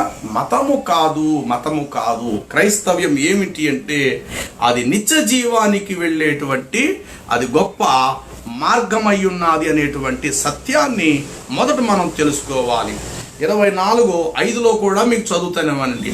ఈ మనుషుడు పేడ వంటి వాడును భూలోకమందున్న సకలమైన యూదులను కలహమునకు రేపువాడును నజరేయుల మతభేదమునకు నాయకుడై ఉన్నట్లు మేము కనుగొంటిమి అని చెప్పి అతని మీద ఫిర్యాదు చేస్తున్నారు కొందరు మతాధికారులు. ఎవరి మీద అంటే అపోస్తులుడైన పౌలు మీద. అక్కడ ఉండేటువంటి అధికారులు లేక రాజు అగ్రిప్పు రాజు ఎవరైతే ప్రధానులుగా అక్కడ తీర్పు తీర్చడానికి సిద్ధంగా ఉన్నారో వాళ్ళ దగ్గర పౌలుకు విరోధముగా ఫిర్యాదు చేస్తున్నారు. వారు చెప్పే మాటల్లో ఏమున్నదో తెలుసా? ఇక్కడ 5వ వచనము చివరి మాటలు అంటాడు, ఈ మనుషుడు పేడ వంటి వాడును భూలోకమందున్న సకలమైన యూదులను కలహమునకు రేపువాడును నజరేయుల మతభేదమునకు నాయకుడై ఉన్నట్లు మేము కనుగొంటిమి. వాళ్ళు అనుకున్నారు ఇది మతమని. వాళ్ళు పెట్టారు పేరు క్రైస్తవ్యానికి, మతం అని పేరు పెట్టారే తప్ప యేసునాథుడు ఎక్కడ కూడా ఈ క్రైస్తవ్యం అనేది ఒక మతముగా దీన్ని ముందుకు తీసుకొని వెళ్ళండి రా అని చెప్పలా. యేసు ప్రభు వారు తన శిష్యులతో ఇది మతమని చెప్పి భూలోకం అంతటా ప్రచారం చేయండి రా అని చెప్పలా.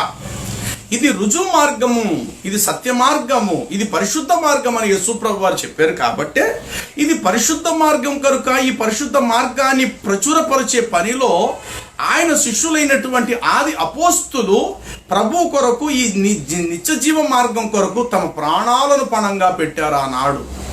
ఈనాడు పెడుతున్నారండి క్రైస్తవ్యం కొరకు. ఎందుకంటే ఇందులో మంచి ఉంది కాబట్టి.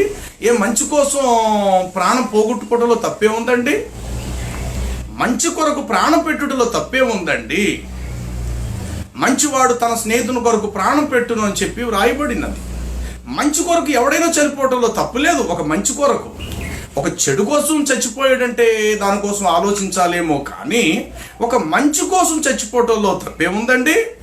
ఏమంటే ఇప్పుడు జవాన్లు ఉన్నారు, దేశ సరిహద్దుల్లో వారు ఉంటున్నారు, దేశాన్ని సంరక్షించే పనిలో రాత్రనక పగలనక వారు సేవలు చేస్తున్నారు.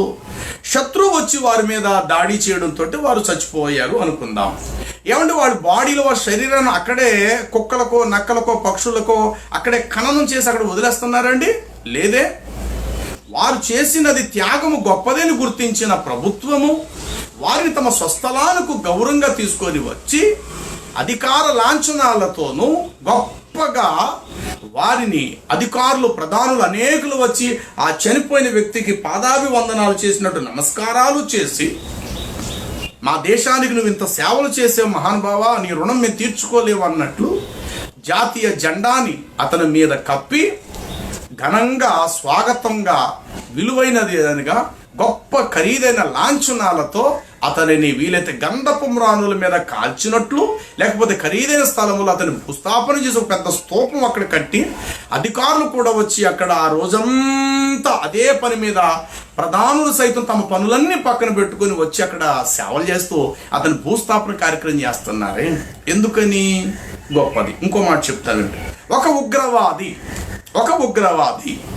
10 మందిని దద్దం చంపేశాడు. ఎవరో వచ్చి వాడిని కూడా షూట్ చేసేసారు. మరి ఇప్పుడు ఈ బాడీని తీసుకెళ్ళి అంత గొప్పగా లాంఛనాలతో చేస్తారండి ఈ యొక్క ఉగ్రవాది బాడీని?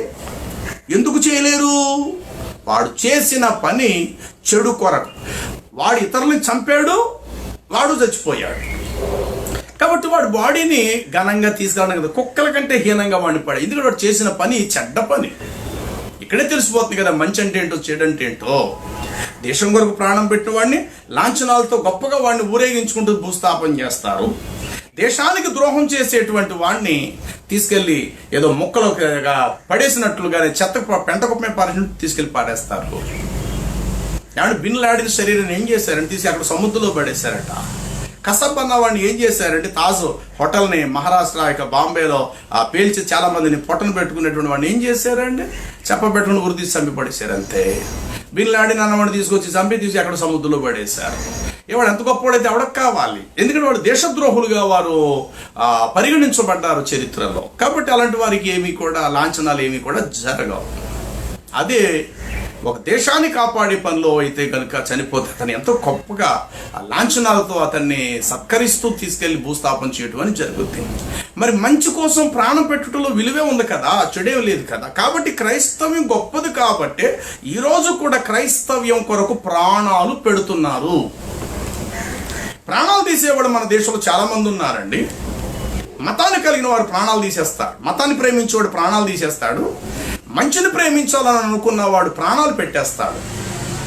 ఏమంటే ఒరిస్సా రాష్ట్రంలో ఎక్కడో పరాయి దేశం నుండి వచ్చి కుష్ఠరోగులకు సేవ చేసేటువంటి గ్రహం స్టేన్స్ గారిని, అతని 2 పిల్లలు ఫిలిప్పు, తిమోతి అనే చిన్న పిల్లలను ఆ ఒరిస్సా రాష్ట్రంలో దారాసింగ్ అనేటువంటి ఒక హిందూ తీవ్రవాది, ఒక హిందూ మతవాది ఆ జీవులు తగలబెట్టేసి, పిల్లలు అరుపులు వారి ఆర్తనాదాలు, వారి కేకలేసిన ఎవరు పట్టించుకోకుండా జీవులో వాడిని కాల్చి బూడిద చేసేసారండి.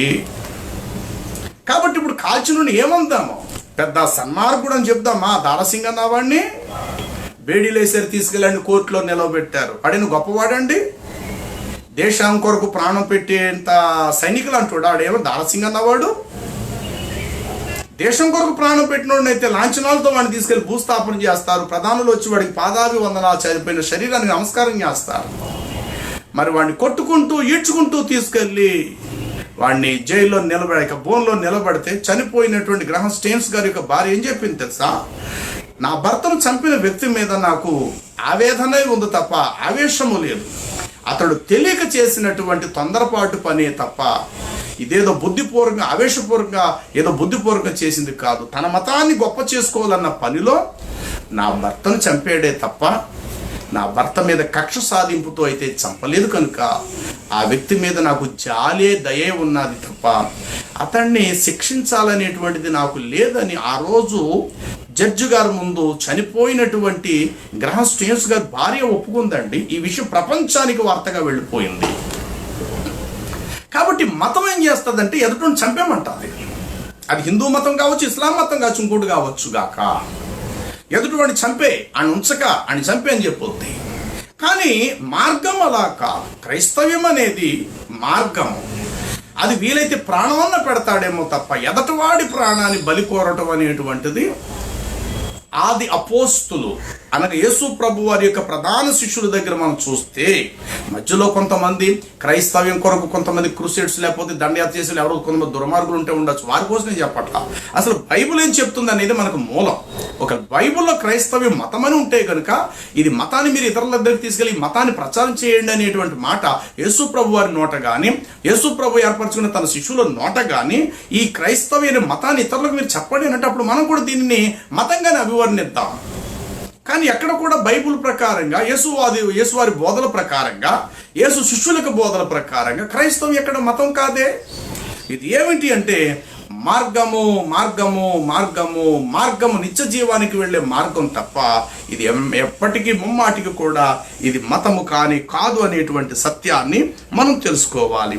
చూడండి, అదేవిధంగా 16వ అధ్యాయము 17వ వచనం, అపోస్తుల కార్య గ్రంథము 16వ అధ్యాయము 17వ వచనం చూస్తే అక్కడ ఇలా రాయబడి ఉంటుంది, ఆమె పౌలును మమ్ములను వెంబడించి ఈ మనుషులు సర్వోన్నతుడైన దేవుని దాసులు, వీరు మీకు రక్షణ మార్గమును ప్రచురపరుచువారునై ఉన్నారు.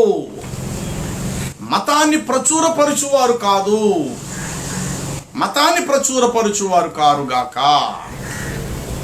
ఏం ప్రచురపరుచువారై ఉన్నారంటే రక్షణ మార్గము, రక్షణ మార్గము. ఇదిగో ఈ మనుషులు. ఏమంటే ఆ మాట చెప్తున్న వ్యక్తి ఎవరంటే పుతోన్ అనేటువంటి దయ్యము పెట్టిన ఒక సోదెగత్తి, దయ్యాలతో నింపబడిన వ్యక్తి నిజం చెప్పింది. అక్కడ దయ్యాల చేత పీడించబడుతున్న ఒక యవ్వనస్తురాలు, పెళ్లి కాలేని అమ్మాయిలోకి కొందరు దయ్యాలను విడుదల చేశారు. ఆమె ఈ ఊరూరు తిరుగుతూ సోది చెప్పేది. ఆమెకు వచ్చిన డబ్బుల్ని ఆ అధికారులు దోచుకునేవారు. ఈమెను ఒక సోదిగత్తగా వాడి చేతిలో కీలు బొమ్మలాగా వాడుకునేవారు ఆ రోజులు ఈ మతాధికారులు. అయితే ఈమెలో దయ్యాలతో నింపబడింది, కానీ నిజం మాట్లాడింది. అంటే దయ్యమే నిజం ఒప్పుకున్నదంటే ఈరోజు నిజాన్ని నిజంగా ఒప్పుకోలేనట్టు మన దేశంలో మత ఛాందస్వాదులు దయ్యం కంటే ఎంత దరిద్రమైన వాళ్ళు ఇప్పుడు మనకు అర్థమైంది. ఇక్కడ కనీసం దయ్యమైన నిజం తెలుసుకున్నారు. దయ్యం నిజం చెప్పింది, దయ్యమే సత్యం చెప్పింది. ఒక మాటలో చెప్పాలంటే ఇదిగో ఈ మనుషులు నిజదేవుని కొరకు, చూడండి ఎంత చక్కగా ఉంది ఆ మాట, ఆమె పౌలును మమ్ములను వెంబడించి ఈ మనుషులు సర్వోన్నతుడైన దేవుని దాసులు, వీరు మీకు రక్షణ మార్గమును ప్రచురపరుచువారై ఉన్నారు అని కేకలు వేసి చెప్పెను. చూసారా ప్రియులారా, దయ్యానికి తెలిసిందండి నిజమేంటో. అంటే ఈరోజు మత ఛాందస్సువాదులకు సత్యమేమిటో నిజమేమిటో మార్గం ఏంటో తెలుసుకోలేని వారుగా ఉన్నారంటే దయ్యాలకే పెద్ద దయ్యాలు అనుకోవాలన్నమాట. ఇక్కడ మన దేశంలో తెల్లారితో ఒకడు క్రైస్తవ మతం ఈ మత ప్రచారం చేసేవాడిని ఇక్కడ ఉండనివ్వద్దండి, ఈ మత ప్రచారం చేసేవాడిని చంపేయాలా, వాడిని వెలివేసాలి, వాళ్ళకి ఏ విధమైన రాయితీలు కానీ ప్రభుత్వం తరపున ఏమీ కూడా ఇవ్వటానికి. ఏమండి క్రైస్తవుల దేశానికి వచ్చే నష్టం ఏంటండి? క్రైస్తవుల వల్ల దేశానికి వచ్చే నష్టమేంటి? ఈరోజు ఇంగ్లీష్ హాస్పిటల్స్ ఉన్నాయంటే క్రైస్తవులు పెట్టింది కాదా భిక్ష? రైలు బళ్ళు నడుస్తున్నాయంటే క్రైస్తవులు పెట్టిన భిక్ష కాదా ఇది? ఈరోజు విద్యుత్ సదుపాయం, కరెంటులో మనం పనులు చేసుకుంటామంటే కరెంటు సదుపాయం, బల్బులు, ఆ వెలుగునిచ్చింది క్రైస్తవులు కాదండి? గుండు సూదు మొదలుకొని ఆకాశం దగ్గర ర్యాకెట్ వరకు కూడా కనిపెట్టింది. 2 చక్రాల సైకిల్ బండి మొదలుకొని 100 చక్రాల మొదలు రైలు బండి వరకు కూడా కనిపెట్టింది క్రైస్తవుడు. క్రైస్తవుల వల్ల ప్రపంచానికి ఒరిగింది బోల్డ్ ఉంది. ప్రపంచాలు అభివృద్ధి అయ్యాయి, ప్రపంచంలో ఉన్న దేశాలు అభివృద్ధి అయ్యాయి. క్రైస్తవులు ఎక్కడ నాశనం లేదే. ఈరోజు కూడా ఇతర దేశాలలో కనిపెట్టాలి ఈ కరోనా సంబంధించినటువంటి ఆ తెగులుకి రాబోయేటువంటి వ్యాక్సిన్ కానీ లేకపోతే ఆ యొక్క మందులు కానీ కనిపెడుతున్నారు. ఈరోజు పెన్సిలిన్ ఇంజెక్షన్ కనిపెట్టింది ఎవరండి? ఆ శరీరంలో గుచ్చుకుని ఒక నీడిల్ని కనిపెట్టింది ఎవరండి? ఇంజెక్షన్ రూపంలో ఔషధాన్ని లోపల పంపించే ఈ జ్ఞాన సంబంధమైన ఔషధాన్ని ఉపయోగించేది మొట్టమొదటి కనిపెట్టింది ఎవరండి? డాక్టర్లు కదండి. ఇంగ్లీష్ వాడు మనకొద్దు, ఇంగ్లీష్ భాష మనకొద్దు అన్నప్పుడు మరి ఇంగ్లీష్ మెడిసిన్ మనకు అవసరమా? ఇంగ్లీష్ హాస్పిటల్ మనకు అవసరమా? ఆ ఇంగ్లీష్ చదువులు మనకొద్దు. మన దేశంలో ఏ భాష ఉందో కరెక్టే, తప్పులేదు. తల్లి భాష, మాతృభాష, దీన్ని గౌరవిద్దాం. కానీ అభివృద్ధి చెందాలి అని అంటే ప్రపంచం ఏ భాష అయితే అభివృద్ధిలో ఉందో దాన్ని తీసుకోవడంలో తప్పేముంది? అలా అని చెప్పి దాన్ని దరిదాపులో రానివ్వద్దు. ఇక్కడ భాషకి మన ప్రాముఖ్యత అంటే ఇంకా రాను మన పరిస్థితి ఇంకా దిగజారిపోతుంది తప్ప అభివృద్ధి అనేటువంటిది ఉండదు. ఇంగ్లీష్ వాళ్ళు దేవుడు మనకు అక్కర్లేదు అని అన్నప్పుడు మరి ఇంగ్లీష్ హాస్పిటల్ ఎందుకంటే మనకి ఇప్పుడు ఈరోజు కళ్ళు సరిగ్గా కనబడట్లేదండి, కళ్ళజోడు ఎంచుకుంటున్నాం. కళ్ళజోడు కనిపెట్టింది ఎవడండి? కళ్ళ అద్దాలు కనిపెట్టింది ఎవడండి? కళ్ళను పరిశోధన చేసి యంత్రాలు కనిపెట్టింది ఎవడండి?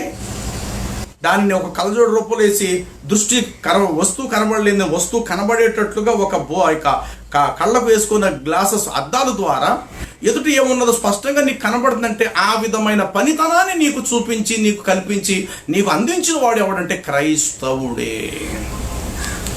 అండ్ పూర్వం మన వాళ్ళు చెక్క చెప్పులు వేసుకునేవారట, చెక్కలతో చెప్పులు. మరి ఈరోజు అందరూ కూడా లెదర్ బూట్లు వేసుకుంటున్నారు. ఎందుకు? బూట్ తయారు చేసింది ఎవడండి? లెదర్ బూట్లు, లెదర్ షూ, లెదర్ బెల్ట్ ఇవన్నీ తయారు చేసింది ఎవడండి? క్రైస్తవుడు కాదండి. ఇండియాలో ఈరోజు సూటు బూటు వేస్తున్నారు. ఈ సూటు బూటు ఎవడదండి? మన ఇండియా వాడదేమన్నా? ఏ సూటు బూటు ఇతర దేశాల వాళ్ళది కాదా? కాబట్టి ఒక మంచి చెప్పే విషయంలో కొంతమంది ఇది మతము మతము మతము మతం అంటున్నారు. కానీ బైబిల్ ప్రకారం క్రైస్తవ్యము మతము కాదు, ఇది జీవ మార్గము, రక్షణ మార్గమునై ఉన్నది. కాబట్టి అక్కడ చెప్పబడిన మాట ఏమిటంటే, వీరు సర్వోన్నతమైనటువంటి దేవుని సేవకులు, వీరు మీకు రక్షణ మార్గమును ప్రచురపరచువారునై ఉన్నారు తప్ప మతమును ప్రచురపరచువారైతే వీరు కారు. 18వ అధ్యాయము 25-26 వచనము. 18, 25, 26. అతడు ప్రభువు మార్గం విషయమై ఉపదేశము పొంది తన ఆత్మయందు తీవ్రపడి యోహాను బాప్తిజం మాత్రమే తెలుసుకుని వాడైనను యేసును గూర్చిన సంగతులు అంత వివరముగా చెప్పి బోధించుచు సమాజ మందిరములో ధైర్యముగా మాట్లాడ ఆరంభించాను. అయితే ప్రిస్కిల్లా, హక్కుల్లాయు విని అతనిని చేర్చుకొని దేవుని మార్గము మరీ పూర్తిగా అతనుకు విశదపరిచిరి. చూసారండి, దేవుని మార్గమును గూర్చి అతనికి ఇంకా చక్కగా ఉపదేశము చేసిరి. క్రైస్తవ్యం ఏమిటంటే దేవుని మార్గం, అంటే దేవుని యొద్దకు వెళ్ళటానికి దేవుడే మానవులకు చూపించిన ఒక దివ్య మార్గం. కాబట్టి ఇది మతం ఎలాగా అవుద్దండి? ఇప్పుడు ఒక దారిలో నిదానంగా నడుస్తుంటే నువ్వు మతంలో నడుస్తున్నావని అందామండి? చెప్పాలి. ఇప్పుడు ఒక నిదానమైన మార్గంలో నడుస్తుంటే నువ్వు మతంలో నడుస్తున్నాడు అని అందామా? ఒంటి నిండా బట్ట కప్పుకుంటే నువ్వు మతం పుచ్చుకున్నావని అందామా? ఎంత అజ్ఞానం అండి ఇది! ఏమిటి అంటే బైబిల్ ప్రకారంగా దేవుని మార్గమును మరి పూర్తిగా అతనికి విశదపరిచిరి అనేటువంటి విషయాన్ని ఇక్కడ మనం చూస్తూ ఉన్నాం. 19వ అధ్యాయము 9వ వచనం కూడా చదువుదాము. అయితే కొందరు కఠినపరచబడిన వారై ఒప్పుకొనక జనసమూహము ఎదుట ఈ మార్గమును దూషించుచున్నందున అతడు వారిని విడిచి శిష్యులను ప్రత్యేకపరుచుకొని ప్రతిదినము తురున్న అను ఒకని పాఠశాలలో తర్కించుచు వచ్చెను అని అంటాడు. ఇక్కడ కూడా మనం చూస్తున్నాం. అదేమిటంటే కొందరు కఠినపరచబడిన వారై క్రైస్తవ్యాన్ని ఒప్పుకొనక జన సమూహము ఎదుట ఈ మార్గమును దూషించుచున్నందున. ఇదేంటి మార్గం? ఇది మార్గమే తప్ప దయచేసి ఇది ఏమాత్రము కూడా మరి మతం అయితే ఇది కాదు. ఇందులోనే 4వ వచనం చూద్దాం. 19:4. అందుకు పౌలు, యోహాను తన వెనక వచ్చువాని యందు అనగా యేసునందు విశ్వసించవలని ప్రజలతో చెప్పుచు మారు మనసు విషయమై వారికి బాప్తిస్వమిచ్చుచు వచ్చాను. అంటే యేసుక్రీస్తు నామములో నమ్మి బాప్తిజం పొంది ఆయన క్రైస్తవ్యాన్ని స్వీకరించటం ఏమిటంటే క్రీస్తు ప్రభు వారి యొక్క రుజు మార్గంలో నడవటం అని అర్థం. చూడండి, ఆ యొక్క అధ్యాయంలోని కాస్త మనం ముందుకు వెళితే అక్కడ ఇలా రాయబడి ఉంటుంది. 22వ వచనము. అప్పుడు తనకు పరిచర్య చేయి వారిలో తిమోతు, ఎరుస్తు అను వారినిద్దరిని మాసిదోనియాకు పంపి తాను ఆసియాలో కొంతకాలము నిలిచి ఉండను. ఆ కాలమందు క్రీస్తు మార్గమును గురించి మతాధికారులలో చాలా అల్లరి కలిగెను. అక్కడున్న మనుషులలో క్రీస్తు మార్గమును గురించి అల్లర్లు పుట్టాయి. యేసుప్రభు ఎవరిని అల్లర్లు రేపడానికి రాలేదు. ఆయన అల్లరిని అణిచివేయడానికి వచ్చాడు ఆయన. కాబట్టి మంచితనము మతము, మంచితనములో సన్మార్గం ఉంది. మంచితనములో మతములలో నడిచే మార్గానికి ముండ్ల తుప్పలు అడ్డుబండలు ఉన్నాయి. మతము రాళ్లతో కొట్టి చంపేయమని చెప్పుద్ది, మతము ఎలివేసేయమని చెప్పుద్ది. మంచితనము చారదీస్తారు. మంచితనం ఎప్పుడు కూడా వెలివేయదు సుమ, చారదీస్తారు. కాబట్టి క్రైస్తవ్యంలో ఏమున్నది అని అంటే మార్గమే తప్ప క్రైస్తవ్యములో ఏమాత్రము కూడా మతము లేదు. కాబట్టి ఈ అధ్యాయాన్ని మనం ఇంకా చదవగలిగితే గనుక అపోస్తుల కార్య గ్రంథములోనే చూద్దాం మరొక మాట. అపోస్తుల కార్య గ్రంథము 9 అధ్యాయం 16-17. అపోస్తుల గ్రంథము 9:16-17. ఇతడు నా నామము కొరకు ఎన్ని శ్రమలు అనుభవించో నేను ఇతనికి చూపుదనని అతనితో చెప్పాను. అననీయ వెళ్ళి ఆ ఇంట ప్రవేశించి అతని మీద చేతులంచి, సౌలు సహోదరుడా, నీ వచ్చిన మార్గములో నీకు కనబడిన ప్రభువైన యేసు నీవు దృష్టి పొంది పరిశుద్ధాత్మతో నింపబడినట్లు నన్ను పంపియున్నాడు అనేసి అతనితో చెప్పెను. ఏమంటే ఇక్కడ ఈ సౌలు అనే వ్యక్తి ప్రారంభంలో ఒక మత ఛాందస్యవాదే. క్రీస్తును గురించినటువంటి మార్గములో నడిచే క్రైస్తవ బిడ్డలను చంపే వారిలో ఇతడు ఒక ప్రధానుడు ఒకప్పుడు. ఎందుకంటే ఇతనికి మతమే తెలుసు తప్ప క్రీస్తు మార్గము అది వరకు అతనికి కూడా తెలియదు. ఈ క్రీస్తు మార్గంలో నడిచే క్రైస్తవ బిడ్డలను చాలా మందిని పొట్టన పెట్టుకున్నాడు. ఇతడు చాలా మందిని చంపేశాడు. అలాగ ఒకానొక దినమందు దమస్కో అనేటువంటి ప్రాంతానికి గుర్రాల మీద కొంతమంది సైనికులు వెంట పెట్టుకొని క్రైస్తవ బిడ్డలను చంపటానికి వస్తుంటుండగా, అది మిట్ట మధ్యాహ్నం మంచి ఎండవేళ వస్తుంటుండగా ఎండలో ప్రకాశవంతమైన ఇంకా తీవ్రమైనటువంటి అగ్ని రూపముగా ప్రభు ప్రత్యక్షమయ్యాడు. ఆ వెలుగు కలిగిన ప్రకాశాన్ని అతడు చూడలేక ఆ వెళుతున్న గుర్రం మీద నుండి గుర్రంతో పాటు కింద పడిపోయాడు. పడిపోవడంతో అతని 2 కళ్ళు కూడా గుడ్డి కళ్ళుగా మారిపోయాయి. ఆ తర్వాత అతడు లేచి చూసేసరికి అతని 2 కళ్ళు కనబడతాయి. ఆ ప్రక్కనున్న వారు అతను తీసుకెళ్లి జాగ్రత్తగా ఒక ఇంట, ఏదో ఒక ఇల్లుంటే ఆ ఇంట్లో అతన్ని కూర్చోబెట్టారు. ఈలోగా ప్రభువు తన శిష్యుల్లో ఒక శిష్యుడైన అననీయ అనేటువంటి వేరే చోట అతడు సేవ చేస్తూ ఉన్నాడు. ఆ సేవ చేస్తున్నటువంటి వేరే ఆ సేవకుడు ప్రార్థన చేసుకుంటుండగా ప్రభు ప్రత్యక్షమే, అననీయ, నీ ప్రార్థన నేను విన్నాను. నీవు ఇప్పుడు ప్రార్థన ఇంతటితో ముగించి నువ్వు వెళ్ళి పలానా వీధిలో, పలానా చోట, పలానా ఇంటిలో సౌలు అనే మారు పేరు కలిగిన ఒక మనుషుడు ఉన్నాడు. అతని యొద్దకు వెళ్ళి నా కొరకు నువ్వు చెప్పి ప్రార్థన చేయి, నేను అతనికి తిరిగి నేత్రాలు ప్రసాదిస్తాను అంటాడు. ఆ మాట వినడంతో ఆ శిష్యుడు ఏమంటాడు తెలుసా? ప్రభువా, వాడు పచ్చి నెత్తురు తాగే దుర్మార్గుడే, చాలామంది స్త్రీలను, పిల్లలను, పెద్దలను చంపిన ఆ రాక్షసుడే, వాడికి దగ్గరికి నేను వెళ్ళి నీకోసం చెప్పమంటావా ప్రభువా అని అన్నప్పుడు, లేదు, అతడు నా నామము నిమిత్తం ఎన్నో శ్రమలు భరించడానికి సిద్ధంగా ఉన్నాడు. ఆయన నేను అతన్ని ఏర్పరచుకున్న నాకు సాధనము, అతని ద్వారా భూలోకమంతటికి నన్ను నేను ప్రచురపరుచుకుంటాను. నా నీతిని, నా గొప్పతనాన్ని అతని ద్వారా భూలోకానికి తెలియచేసుకోవాలనుకుంటున్నాను. నువ్వు వెళ్ళి అతని దగ్గరికి వెళ్ళి నా కొరకు నువ్వు చెప్పు, నేను అతనికి నేత్రాలు ఇస్తాను అంటాడు. అప్పుడు ఇతడు ఆ స్థలాన్ని వెతుక్కుంటూ వెళ్ళి ఆ ఇంట్లో, అప్పటికే 3 రోజులు అయిపోయింది, అన్నపానాలు ఏం కూడా తినలేదు, త్రాగలేదు, తినలేదు. అలా ఎదురు చూస్తూ ఉన్నాడు. ఆ గుడ్డి నేత్రాల నుంచి కళ్ళంట నీళ్లు వస్తున్నాయి. ప్రభు అతను కనబడిన సందర్భం హృదయాంతరంగం మెదులుతూ ఉంది. గొప్ప వెలుగు కనబడటం, ఆ వెలుగులో నుండి ఒక మధురమైన ఒక గొప్ప స్వరం అతని హృదయాన్ని తాకటం అనేది 3 రోజులు మర్చిపోలేకపోయాడు. ఈలోగా అననీయ అనేటువంటి వ్యక్తి వెళ్ళి సౌలు సహోదరుడు అంటే కంగారు పడి లేచాడు. దారి మధ్యలో ఈ మార్గమును పాడు చేయటానికి నువ్వు వస్తున్నప్పుడు దారి మధ్యలో జరిగిన విషయం ప్రభువు నాకు చెప్పారు. అయితే ఇదిగో నా ప్రభువే నీకు నేత్రాలు ఇస్తానని ప్రభువు చెప్పారని చెప్పి అతని మీద చేతులు ఉంచుతాడు. అంతేనండి. అతనికి అడ్డుగా ఉన్న కన్ను పొరలు రాలి వెంటనే అతడు దృష్టి పొందటం అనేది జరుగుద్ది. ఎప్పుడైతే దృష్టి పొందాడో ఆనాడు నడుం కట్టాడు, క్రీస్తు కొరకే నేను జీవించాలి. అది వరకు తాను ఎవరంటే ఒక మత ఛాందస్యవాది, అది వరకు తాను ఎవరంటే ఒక మతతత్వం కలిగినటువంటి మత ఛాందస్యవాది. ఎప్పుడైతే సత్యాన్ని చూడగలిగాడో హృదయంతో అప్పుడు గుర్తించాడు, లేదు, దేనినైతే నేను మతం అనుకున్నాను అది మతము కాదు, అది మార్గం, నేనే మతములో ఉన్నాను.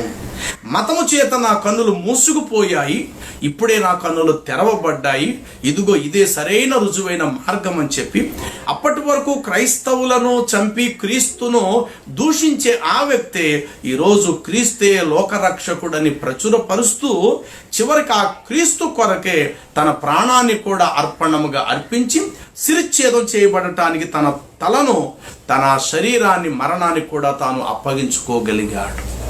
కాబట్టి మార్గములో ఏమున్నదంటే జీవం ఉంది. మార్గములో ముందుకు వెళ్ళబోయేటువంటి దారి కనబడతాది. మార్గము కాని దానిలో మనం ఎలా నడుస్తామండి? 16:6 ఇర్మియాలో చెప్పబడతాది, మార్గములో నిలిచి చూడి, పురాతనమైన మార్గముల గూర్చి విచారించుడి, మేలు కలుగు మార్గం ఏది అని తెలిసి అడిగి అందులో ప్రవేశించి నడుచుకొనుడి, అప్పుడే మీ ప్రాణములకు నెమ్మది కలుగును అని రాయబడింది. అపోస్తలుడైన ఆ పౌలే ఏ మనుషుడైతే ఇప్పుడు కళ్ళు పోగొట్టుకొని మరలా ప్రభు చేత కన్నులో తెరిపించబడ్డాయో అతడు ఇప్పుడు ఏం చెప్తున్నాడో తెలుసా? చూడండి, తీతుకు రాసినటువంటి పత్రిక 3వ అధ్యాయము 9వ వచనము నుండి మనం చూడగలిగితే, లేక 10వ వచనంలోనే ఉంటుంది ఆ మాట. మతభేదములు కల్పించు మనుషునికి 1 లేదా 2 మార్లు బుద్ధి చెప్పిన తర్వాత వాడిని విసర్జించుము. ఎందుకంటే ఇప్పటి వరకు నేను కూడా మతం అనుకున్నాను, ఇది మతం కాదు, ఇది మార్గం. నాకులాగే చాలా మంది గుడ్డివాడుగా ఉన్నారు సమాజంలో. వారు కూడా అనుకుంటున్నారు ఈ క్రైస్తవ్యాన్ని మతం మతం మతం అని అంటున్నారు. అలాంటి వారికి మీరు ఏం చేస్తారంటే, ఈ మతభేదములను కల్పించు మనుషునికి 1 లేదా 2 మార్లు బుద్ధి చెప్పిన తర్వాత వాడిని విసర్జించుడి. అట్టి వాడు మార్గము తప్పి తనకు తానే శిక్ష విధించుకొనిన వాడై పాపము చేచున్నాడని నీ వెరుగుదు అంటాడు. 9వ వచనం చూస్తే అక్కడ అంటాడు, చూడండి, అవివేక తర్కములను, విస్తారమైన వంశావళులను, కలహములను, ధర్మశాస్త్రము గురించినటువంటి వివాదములు కేవలము నిష్ప్రయోజనములను వ్యర్థములై ఉన్నవి గనుక వాటికి మీరు దూరంగా ఉండండి. ఏంటి? మతభేదాలు, కలహములు, ఆ తర్వాత అవివేక తర్కములను, వంశావళులను, ధర్మశాస్త్ర సంబంధమైనటువంటి రాళ్లతో కొట్టి చంపేసేటువంటి మతతత్వము అను వాటికి మీరు దూరంగా ఉండండి అనంటూ ఇంకెవరికి దూరంగా ఉన్నామన్నాడు చెప్పు. అలాగే మతభేదములు కల్పించు మనుషునికి కూడా వీలైతే 1-2 చెప్పండి వాళ్ళకి కూడా ఇది సత్యం మతము కాదని చెప్పండి. ఒకవేళ వాడు వినకుండా ఇది మతమే అంటే కనుక వాడిని విడిచిపెట్టండి అన్నాడు. కాబట్టి ప్రియులారా, క్రైస్తవ్యం అనేటువంటిది ఏమిటి అంటే, క్రైస్తవ్యము పరలోకానికి వెళ్ళే మార్గము తప్ప క్రైస్తవ్యము మతము కాదు. క్రైస్తవ్యాన్ని ఎవడైనా ఒకవేళ మతము అని అనుకుంటే మొదట వాడు మతి లేనివాడని నమ్మండి. ఒకవేళ మతున్న వాడైతే రండి కూర్చొని మాట్లాడచ్చు. మతం ఏం చెప్తుంది? మంచి మార్గం ఏం చెప్తుంది? మంచిలో మతం ఎప్పుడు ఉండదు. మంచి ఏ మతాన్నైనా, ఏ మతంలో ఉన్న వ్యక్తినైనా ప్రేమిస్తాడు. మంచికి మనిషి కావాలి తప్ప మనిషి కలిగిన మతము మంచికి అక్కర్లేదు. ఇప్పుడు ఆకలి తీర్చాలనుకున్న వ్యక్తికి వాడు ఏ బట్ట వేసుకొస్తే నీకేంటి? వాడు ఆకు తెచ్చుకున్నాడా, కంచం తెచ్చుకున్నాడా, లేక వట్టి 2 చేతులే చాపాడు అన్నం పెట్టమని? నువ్వు అన్నం పెట్టాలనుకుంటున్నావు కాబట్టి వాడు 2 చేతులు చాపిన అన్నం పెడతావు, ఆకు తెచ్చుకుని అన్నం పెడతావు. ఆఖరికి ఆమె పైటి చెంగులా చాపి నాకు అన్నం పెట్టండి బాబంటే ఆ పైటి చెంగులో కూడా నువ్వు అన్నం పెడతావు. ఎందుకంటే ఆకలి పెట్టాలి, అన్నం పెట్టాలనేటువంటి ఉద్దేశం నీలో ఉన్నప్పుడు ఆ అన్నం తినాలనుకునే కోరిక కలిగిన వారు ఎలా వస్తే నీ దగ్గరికి ఏంటి? చేతులు చాపినా చేతిలో పెడతావు, బట్ట చాపినా బట్ట చెంగులో అన్నం పెడతావు, ఒక ఆకు తెచ్చుకున్నా ఆకులో అన్నం పెడతావు, ఒక కంచం తెచ్చుకున్న పాత్ర తెచ్చుకున్న అందులో కూడా నువ్వు అన్నం పెడతావు. ఎందుకంటే మొదట నీ ఆకలి తీర్చాలన్న గుణం నీలో ఉంది కాబట్టి. మంచిలో ఏమున్నదంటే మంచి మనిషిని చూస్తాదేమో తప్ప మంచి మతాన్ని చూడదు. మతం ఏం చూస్తుందో తెలుసా? మంచిని చూడదు. తన మతానికి సంబంధించిన విధానంగా అవతల వ్యక్తి ఉన్నాడా లేదా అనేది చూస్తారు. మతము మనిషి అవలంబించే విధానాలు చూస్తుంది. మంచి మనుషుడు నడిచేటువంటి నడవడికను చూస్తుంది. కాబట్టి మంచికి మతానికి, మోక్షానికి, పాతాళానికి, వెలుగుకి, చీకటికున్నంత తేడా ఉంది. అందుకే సామెతల గ్రంథములో ఇలా వ్రాయబడుతుంటది, కిందనున్న పాతాళమును విడిచిపెట్టవలనని బుద్ధిమంతుడు పరమునకు పోవు జీవ మార్గమును వెతికి అందులో నడుచుకొనును అంటాడు. కిందనున్న పాతాళం చూడండి, సామెతలు 15:24లో ఉంటుంది ఆ మాట. కిందనున్న పాతాళమును విడిచిపెట్టవలనని బుద్ధిమంతుడు పరమునకు పోవు ఆ జీవ మార్గములో ప్రయాణం చేస్తాడు అంటాడు. కాబట్టి బైబిల్ అంతటి ప్రకారం చూస్తే సృష్టికర్త దేవుని యొద్దకు వెళ్ళటానికి మార్గమే అవసరం తప్ప మతం అవసరం లేదు. ఆ మాటకు వస్తే దేవుడిదే మతం అండి. దేవుడి కంటే ఒక మతం ఉండాలి కదా, ఆ మతం గలవాడిని తన దగ్గర చేర్చుకోవటానికి. మొదటి దేవుడిదే మతము. అసలు దేవుడు ఏ మతం గలవాడిని ప్రేమిస్తున్నాడని ముందు మనం తెలుసుకుందాం. దేవుడికి మతము లేదు కాబట్టి, దేవుడు కావాల్సిన మనిషి కాబట్టి మనుషులందరూ ప్రేమిస్తున్నాడు ఆయన. మనుషుడు మతాన్ని ప్రేమిస్తాడు, మనిషిని ప్రేమించలేడు. దేవుడు మనిషిని ప్రేమిస్తాడు, మతాన్ని ప్రేమించలేడు. దేవుడు మంచికే దేవుడు తప్ప ఆయన మతానికి దేవుడు కాడు. కాబట్టి ముఖ్యంగా భారతదేశంలో ఉన్న హైందవ సహోదరులారా, మంచి మనసుతో చెప్తున్న మాట ఏమిటంటే, క్రైస్తవ్యము ఎంత అభివృద్ధి అవుతే మన దేశము అంత బాగుంటుంది. క్రైస్తవ్యంలో జ్ఞానం ఉంది, క్రైస్తవ్యంలో మరి ఎంతో ఔదార్యం, క్రైస్తవ్యంలో అభివృద్ధి, క్రైస్తవ్యంలో మన దేశం అభివృద్ధి అయ్యేటువంటి గొప్ప పనులు క్రైస్తవ్యం. ఎవడో గతంలో బ్రిటిష్ వాళ్ళు ఎవడో ఈ దేశం నుండి దోచేసుకున్నారట, తీసుకున్నారు. ఏమో ఉంటే ఉండొచ్చు, అందరూ మంచోళ్ళని చెప్పట్లేదు కదా. 100 మంది ఉన్నట్టు 100 మందిలో 90 మంచోళ్ళు ఉంటే 10 మందిని చెడ్డోళ్ళు ఉండొచ్చు గాక. మీరు 10 మందిని ఎందుకు చూస్తున్నారు? వాళ్ళే చెడ్డోళ్ళని పూర్తిగా వాళ్ళందరూ ఆనకట్టు కట్టిన యొక్క మన ధవళేశ్వరంలో లేకపోతే ఇక్కడ కట్టినటువంటి కాటన్ దొరగారిని ఎందుకు చూడట్లేదు? ఎవరో బ్రిటిష్ వాళ్ళు మన దేశాన్ని దోచుకున్నారని వాళ్ళని చూస్తున్నారు. ఏ ఆనకట్లు కట్టినటువంటి కాటన్ దొరగారిని ఎందుకు చూడరు? రైలు బండిని కనిపెట్టినటువంటి ఆ దొరగారిని మీరు ఎందుకు చూడరు? తాలూకా ఆఫీసులు, కోర్టులు, న్యాయ వ్యవస్థను, పొలిమేరు రాళ్లను, తూకము, కాటాలను, ఏమంటే అలాగే ఒక ఇంగ్లీష్ హాస్పిటల్స్ మొదలగు చదువులు నేర్పించేటువంటి బడులు, బ్యాంకులు, ఇవన్నీ కూడా స్థాపించింది క్రైస్తవులే కదా. మరి వాళ్ళని ఎందుకు చూడట్లేదండి? మన దేశంలో ఉన్న నిధులను దోచేసుకున్నారు బ్రిటిష్ వారు. బ్రిటిష్ కరెక్టే కావచ్చు, నేను వాళ్ళు సపోర్ట్ చేయట్లేదు, వాళ్ళు కూడా దుర్మార్గులు అయితే అయ్యి ఉండొచ్చు. అందరూ దుర్మార్గులు కాదు కదా. అలా అని చెప్పేసి ఇప్పుడు ఉన్నటువంటి భారతదేశంలో స్వామీజీలు అందరూ మంచోళ్ళు అని అందామా? స్వామీజీలు ఎంతోమంది మంచోళ్ళు ఉన్నారు, చాలా గొప్ప గొప్ప వారు ఉన్నారు. అండ్ ఎంతోమంది సత్యం కోసం బోధించేటువంటి వాడు చాలామంది ఉన్నారు. వారి యొక్క యూట్యూబ్లో వారి ప్రోగ్రామ్ చూస్తుంటే నిజంగా చాలా చక్కటి ఉపన్యాసాలు చేస్తూ ప్రజలకు ఉపయోగపడేటువంటి వాటిని బోధించేటువంటి వారు చాలామంది తెల్లారితే ప్రోగ్రామ్స్ అందించేవాళ్ళు మన హిందూ తెలుగు వాళ్ళు, ముఖ్యంగా తెలుగులో కూడా చాలామంది చాలా చక్కటి ఉపన్యాసాలు చేసేటువంటి వాడు. ఎక్కడో దుర్మార్గుడు ఒకడిద్దరు ఉంటాడు, ఆ మదర్ తెరీసా ఆమె అమ్మాయిని నమ్మేసి తీసుకెళ్ళి అలా చెప్పేటువంటి దొంగ స్వామీజులు, దొంగ బాబాగాళ్ళు కొంతమంది బయలుదేరతారు. అలాగే డేరా బాబాగాళ్ళు అంటున్నారు, కొంతమంది ఉన్నారు. అలా అని చెప్పి వీళ్ళని పట్టుకొని నీతిని, సత్యాన్ని చెప్పేటువంటి మంచి మంచి వాళ్ళు మనం కాదనలేం కదా. అలాగునని బ్రిటిష్ వారు చెడ్డోళ్ళు ఉంటే ఉండొచ్చు గాక, అలా అని చెప్పి మంచి పనులు చేసిన వాళ్ళు ఎంతమంది లేరండి? కాటన్ దొర గారు మంచోడు కాదు ఆయన. ఈరోజు ఉభయ గోదావరి జిల్లాలు ఈ రీతిగా ఉన్నాయి, ఆంధ్రప్రదేశ్ ఎంత అభివృద్ధి అయింది, ఆనకట్లు ఇవన్నీ కూడా ఎక్కడే అండి? ఇవన్నీ కట్టింది వాళ్ళే కదా, బ్రిటిష్ వారే కదా. కాబట్టి దయచేసి క్రైస్తవ్యం ఒక మతము కాదు. క్రైస్తవ్యం అనేది దేవుని యొద్దకు చేరటానికి ఏకైక మార్గము. ఈ మార్గమే పూర్వం ప్రవక్తలు కూడా అవలంబించారు. ఆ దేవుని యొద్ద నుండి ప్రవక్తలు పంపబడి వాళ్ళు కూడా ఈ మార్గం, సృష్టికర్త దేవుడు ఒక్కడే, ఆ దేవుడికి ఏ రూపం పెట్టి పూజించకండి, ఆ దేవుడికి ఏ రాతి బొమ్మను కానీ, ఏ లోహాలతో చేయబడిన ఏ ప్రతిమను కానీ విగ్రహం పెట్టి పూజించకండి, ఆయన ఆత్మయ్య ఉన్నాడు, ఆయన జీవమై ఉన్నాడు, ఆయనకు ఆకాశమై ఆయన సింహాసనం, ఈ భూమి ఆయన పాదపీఠము అని చెప్పేసేసేసి ఆ సృష్టికర్త కొరకు క్రీస్తు రాకకు ముందు అనేక మంది ప్రవక్తలు, భూమి పుట్టింది మొదలుకొని మానవుడు భూమి మీద ఉన్నాడన్నది మొదలు అప్పటి నుండి కూడా ఆ సృష్టికర్త అయిన ప్రభువు కొరకు ఎంతోమంది ప్రవక్తలు ఆ సన్మార్గం గురించి బోధిస్తూ వచ్చారు.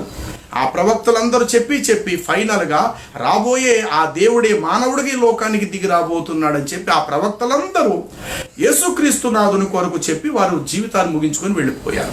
ఫైనల్గా యేసుక్రీస్తు వారే ఆ దేవుడే మానవుడికి లోకానికి వచ్చి తన యొద్దకు రావటానికి సంపూర్ణ మార్గం ఆయన చూపించారు. వారు ఆనవాళ్ళు చూపించారు, ఈయన వాస్తవాన్ని చూపించి వెళ్ళారు.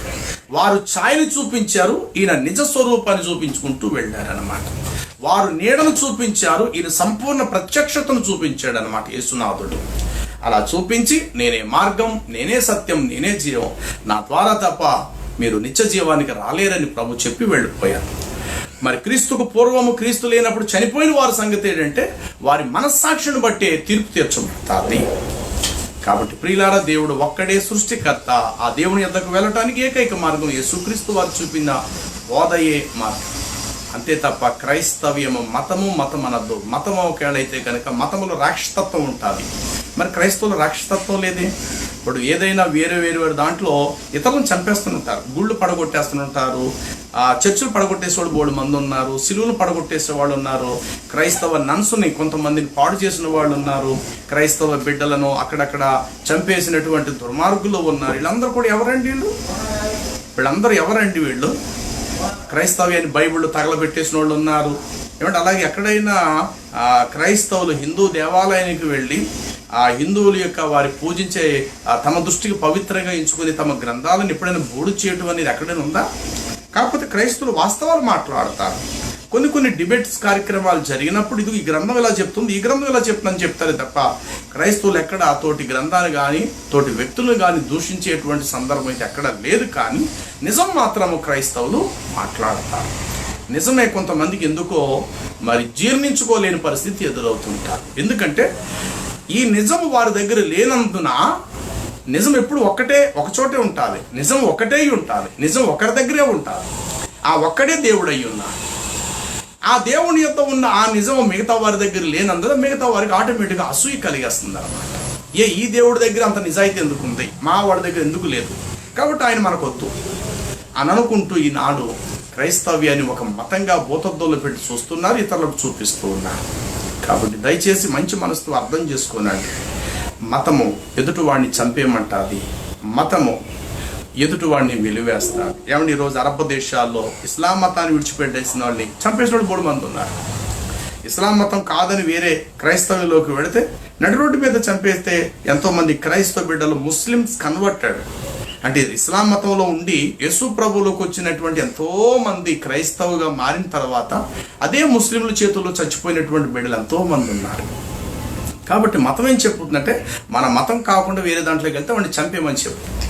మార్గం అలా కాదు, చేరదీస్తుంది, వాడి కన్నీళ్లు తుడుస్తుంది, ఆదరిస్తుంది. కాబట్టి మాటలు ఇంతవరకు వింటున్న ప్రియమైనటువంటి సహోదరుల సంఘస్థులారు, మరి లైవ్ కార్యక్రమాన్ని దయచేసి మనోనేత్రాలు తెరవబడాలి, ఇతరులకు కూడా అందజేయటానికి ప్రయత్నం చేయండి. ఈ సత్య రక్షణ సువార్తను ఇతరులకు అందించేటువంటి పనిలో మీ యొక్క వంతుగా, మీ యొక్క బాధ్యతగా దీనిని ముందుకు తీసుకెళ్లాలని కోరుకుంటూ దేవుడు తన కృపాక్షేమాలు మనకు దయచేయనుగాక. ఆమేన్.